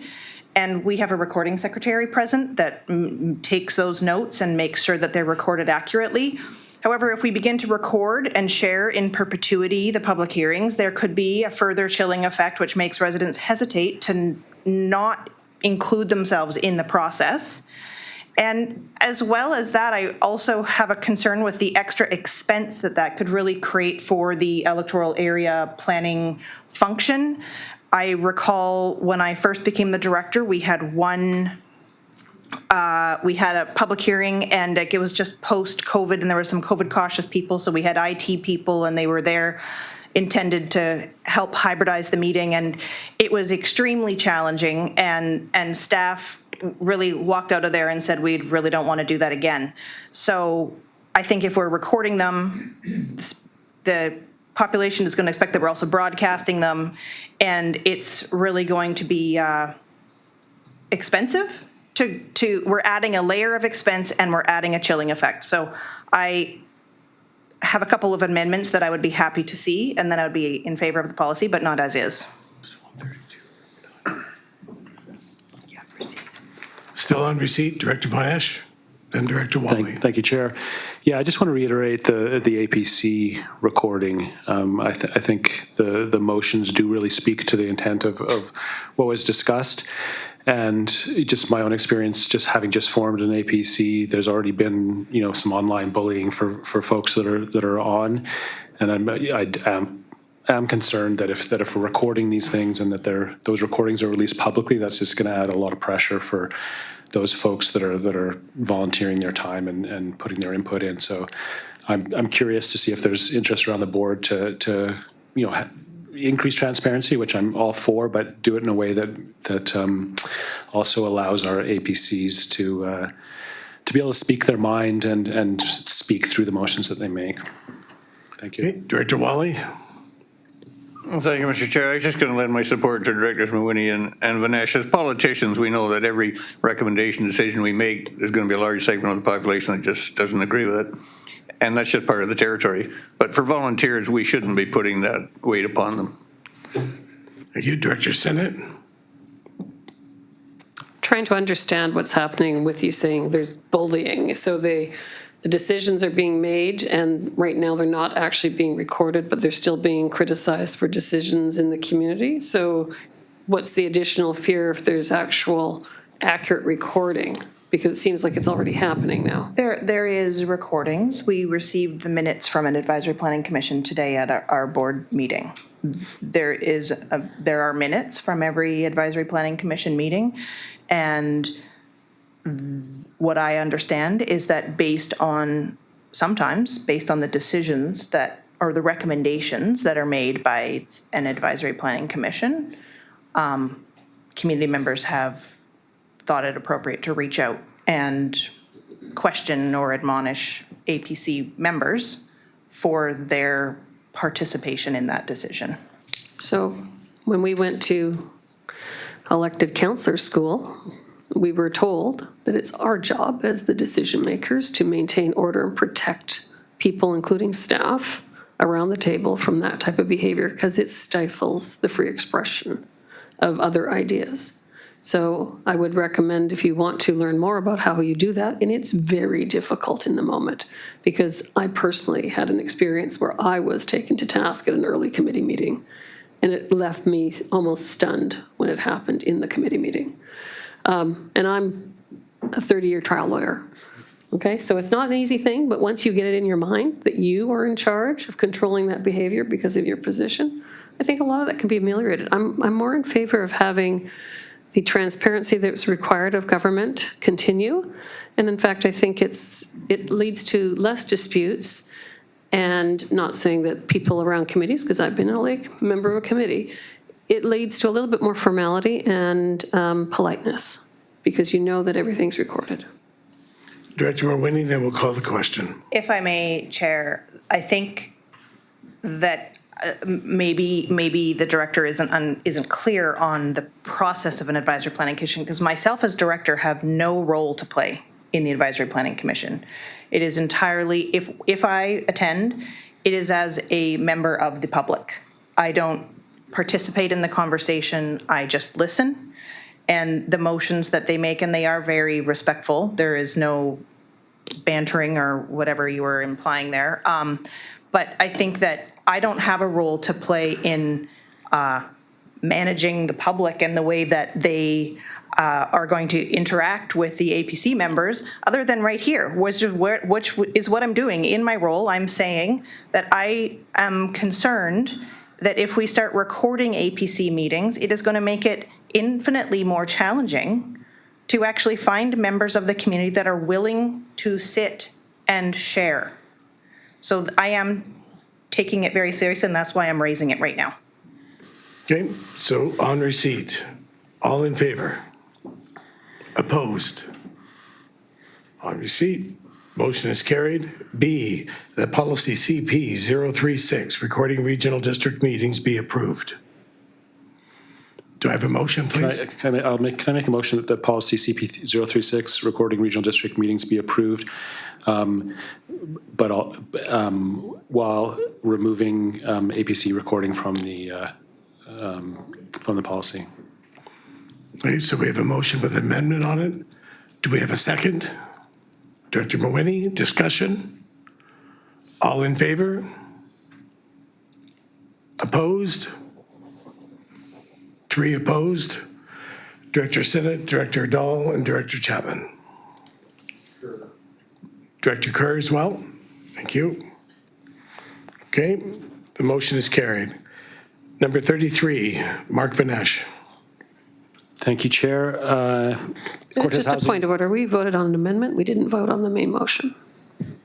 Oh, I apologize. Motion with an amendment. It would. I made the motion. I made the motion. I didn't amend a motion.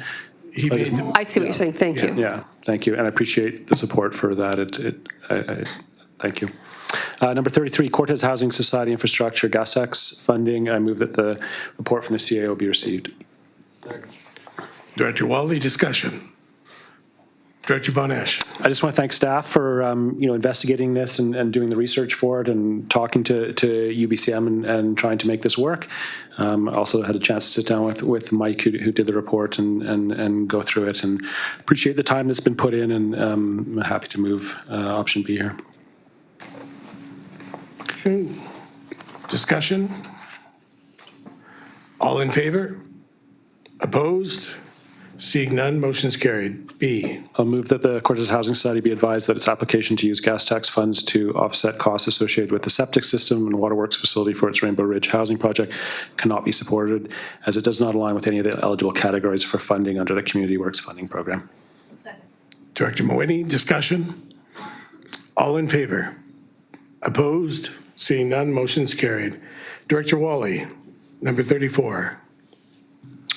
Sayward School PAC grant requests. I move that the report from the CAO be received. Director Mawhinney, discussion? All in favor?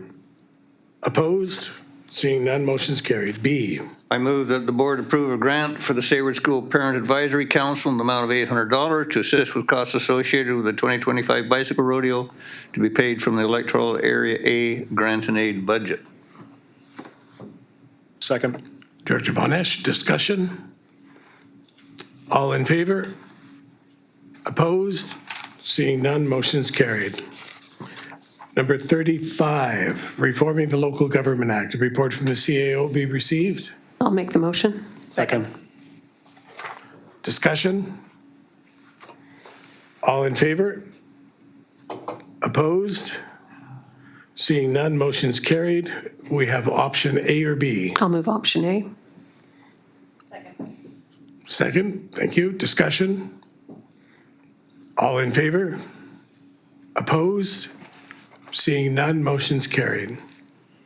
Thank you. Director Von Esch. Bylaws. Number 1, bylaw number 598, Cortez Island zoning bylaw. I move that the report from the CAO be received. Director Wally, discussion?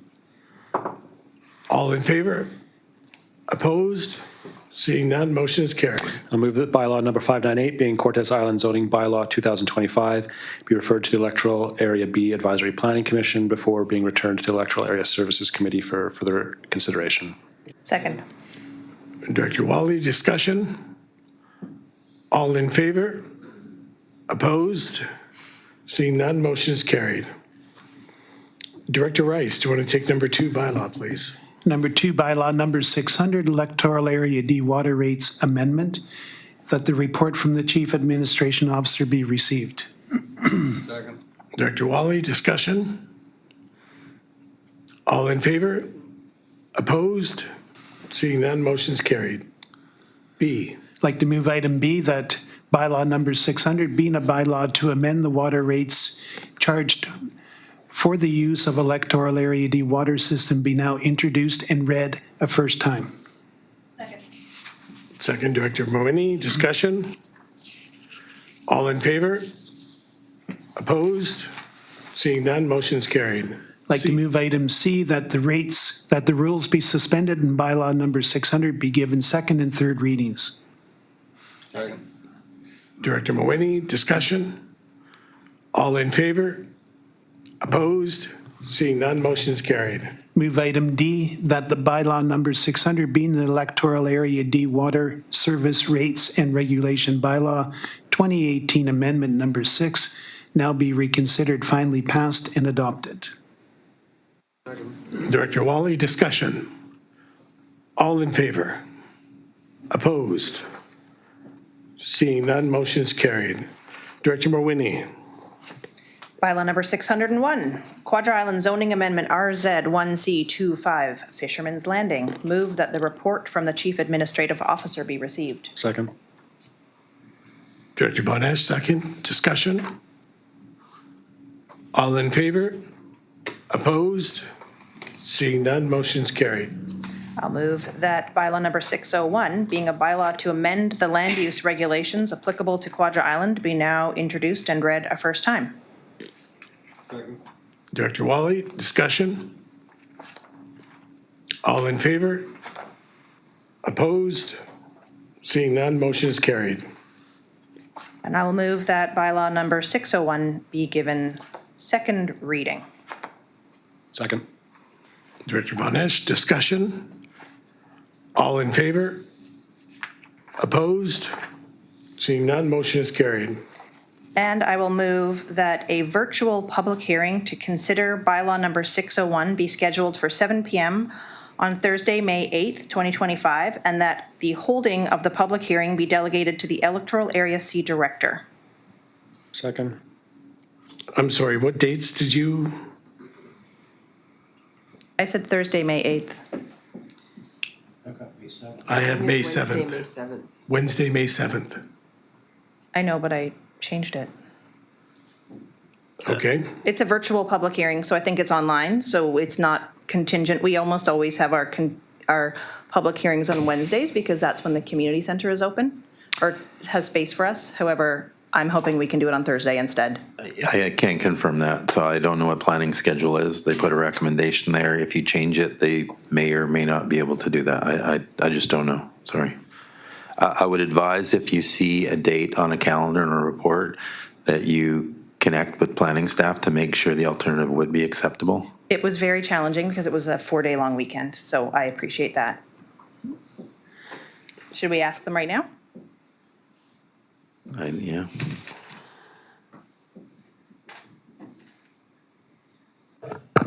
Through to the chair. Basically, anytime there's a public hearing, the applicant has an opportunity to be present and to present. We had confirmed the date on the agenda with the applicant, but have not proposed an alternate date, so that would need to be confirmed. It is a virtual public hearing, so people can appear from wherever they happen to be. Assuming that they are available at that time. Okay. Okay, so where are we? On the 7th? Well, I have a preference for the 8th, but if it's really important to staff that it happens on the 7th, then I guess we'll have it on the 7th. Again, it's not important to staff. The applicant has to approve the opportunity to be there, so it's nothing to do with us. Yeah, and there's no time to defer this to the next meeting. Director Wally? Yeah, just a comment for staff here. I wonder if it's possible before these things are set in stone to consult with the director, because there may be the odd time when the director just is not available.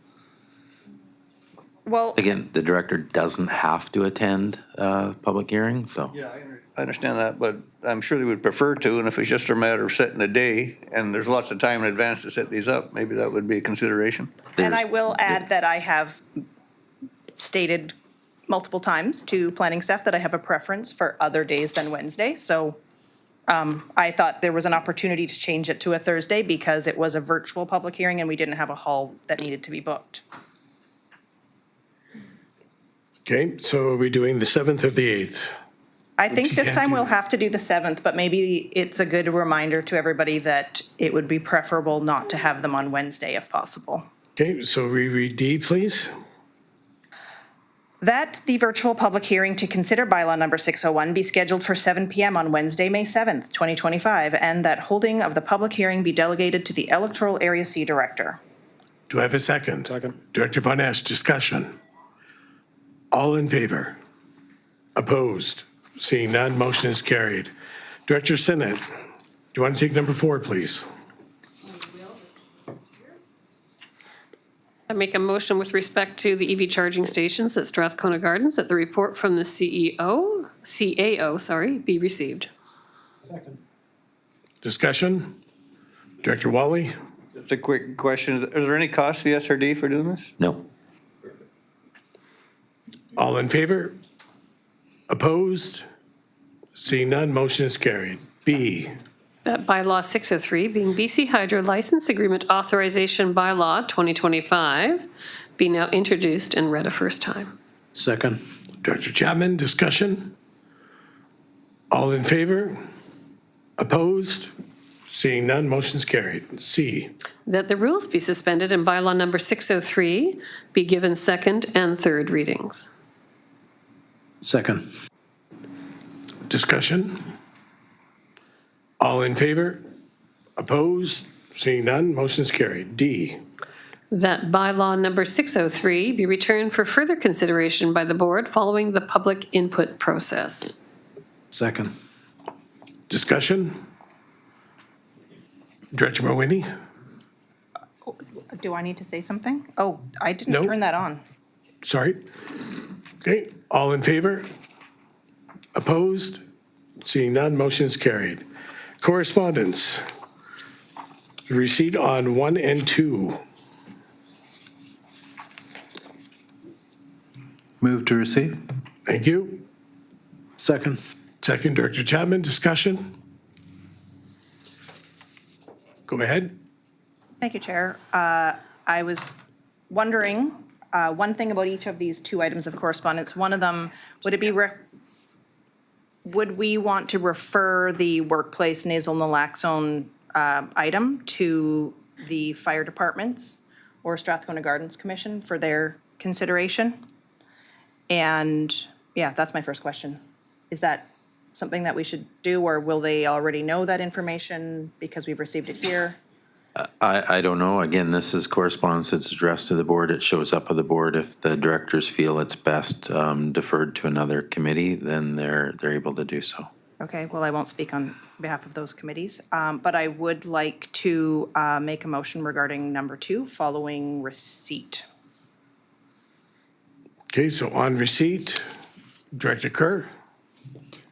I'll have a motion on number 1 after receipt. Thank you. All in favor? Opposed? Seeing none, motion's carried. Director Kerr? Thank you, Chair. And I'll move that we send this on to staff to consider. It's an opportunity for free kits for the organization, and I would think an organization as big as this would probably be able to get more, but it's for the nasal kits, and they're fairly expensive. So I think it's an opportunity. I don't know what the policy right now with the organization in terms of dealing with it, but I think it is an opportunity. But this is to send it on to staff to deal with. Second. Okay, discussion? All in favor? Opposed? Seeing none, motion is carried. Okay, so 1 and 2 are dealt with. My mic keeps. You had a motion, Director Mawhinney? Oh, thanks, Chair. So the second item is a communication from UBCM regarding procurement practices. And I was interested if this board would be interested in asking staff to prepare a draft purchasing policy based on the guidance in this correspondence.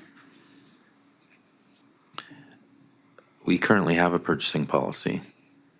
Oh. And does it include the recommendations that are included in this? I don't know what our purchasing policy is, so this one is more focused on Canadian purchasing. I never read this correspondence, but we have a procurement policy ourselves. So if you want to make a motion to amend that and bring a report on it, you can do that. Thank you. I would move that our procurement policy be brought forward and include potential amendments, including the guidance from UBCM. Director Davis, second. Discussion? Director Sinnott? Yeah, an amendment. We're going to go to the purchasing policy or procurement policy that we also include Indigenous exemptions for sourcing in that review. Great. Can you explain what that means? I'm not clear what that means. Under the treaties that, Second. yeah, the treaties permit us to carve out Indigenous direct awards so that we can direct source awards to people that qualify under the treaties for Indigenous sourcing. We've done it already at the City of Camp River. We have a second. Director Chapman, discussion? All in favor? Opposed? Seeing none, motion is carried. And the other motion? The main motion? On receipt? All in favor? Opposed? No, I think we got to vote on, we voted on the Did- amendment. We voted on the amendment? Now the. Oh, now we have to Now go we're back. voting on Robert Mulvaney's Oh, as amended. as amended motion, sorry. As amended motion from Director Mawhinney. Discussion? All in favor? Opposed? Seeing none, motion is carried. Members' report. The report from Director Von Esch regarding the Village Common projects to be received. Can I give the report and then, or? Yeah, absolutely. Thank you. Thank you, Chair. So this, just a little bit of background, the Village Commons is a 2.6 acre community development located in the heart of Manson's Landing, adjacent to key community institutions, including Manson's Hall, the Cortez radio station, the health clinic, the food bank, the seniors village, and Rainbow Bridge Housing, the fire hall, nearby stores. And the project includes a covered public use pavilion for gatherings and events, the Nook, which is a co-work and community meeting space, installation of a First Nations friendship pole, outdoor public spaces, including picnic areas and nonprofit green, and 4 sea cans for use by social profit groups, including the food bank. The Cortez Community Foundation has raised over $900,000 for this project, and they're looking for $100,000 to complete it. I've done a bit more research on the requirements for the gas tax money, and this fits under the community cultural infrastructure. And I do have a motion after received. Okay, so on receipt, Move receipt. we need a second first. Thank you. You got the first? Robert Mulvaney, Gerald Water. There you go. Discussion? All in favor? Opposed? Seeing none, motion's carried. Go ahead. Thank you. Just want for folks in the room, just want to share the alignment of this project with our OCP, section 413.1 institutional public assembly, and section 401 commercial development, as well as settlement and village center planning, sections 409 through 304.6. And my motion is that I move that a report be prepared on providing up to $100,000 in Cortez Island Community Works funds. What? It was 100,000, just a. 100,000. You said two. You said 2. $10 million. $100,000 in Cortes Island Community Works funds to support the completion of the Village Commons Cultural Infrastructure Project on Cortes Island Community Foundation land. Do I have a second? I'll second that. Director Moini, discussion? All in favor? Opposed? Seeing none, motion is carried. New business? Do we have anything under new business? Director Davis? Yeah, I'd just like to mention that former Mayor David McIntosh of Tassus passed away last night here in hospital.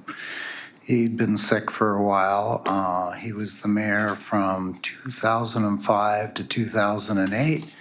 And we had sort of an adversarial relationship for many years, but since then we came to know and respect each other much more. And I often went to him for advice, and he was a wonderful man that cared very much for our community, and he will be missed. Thank you.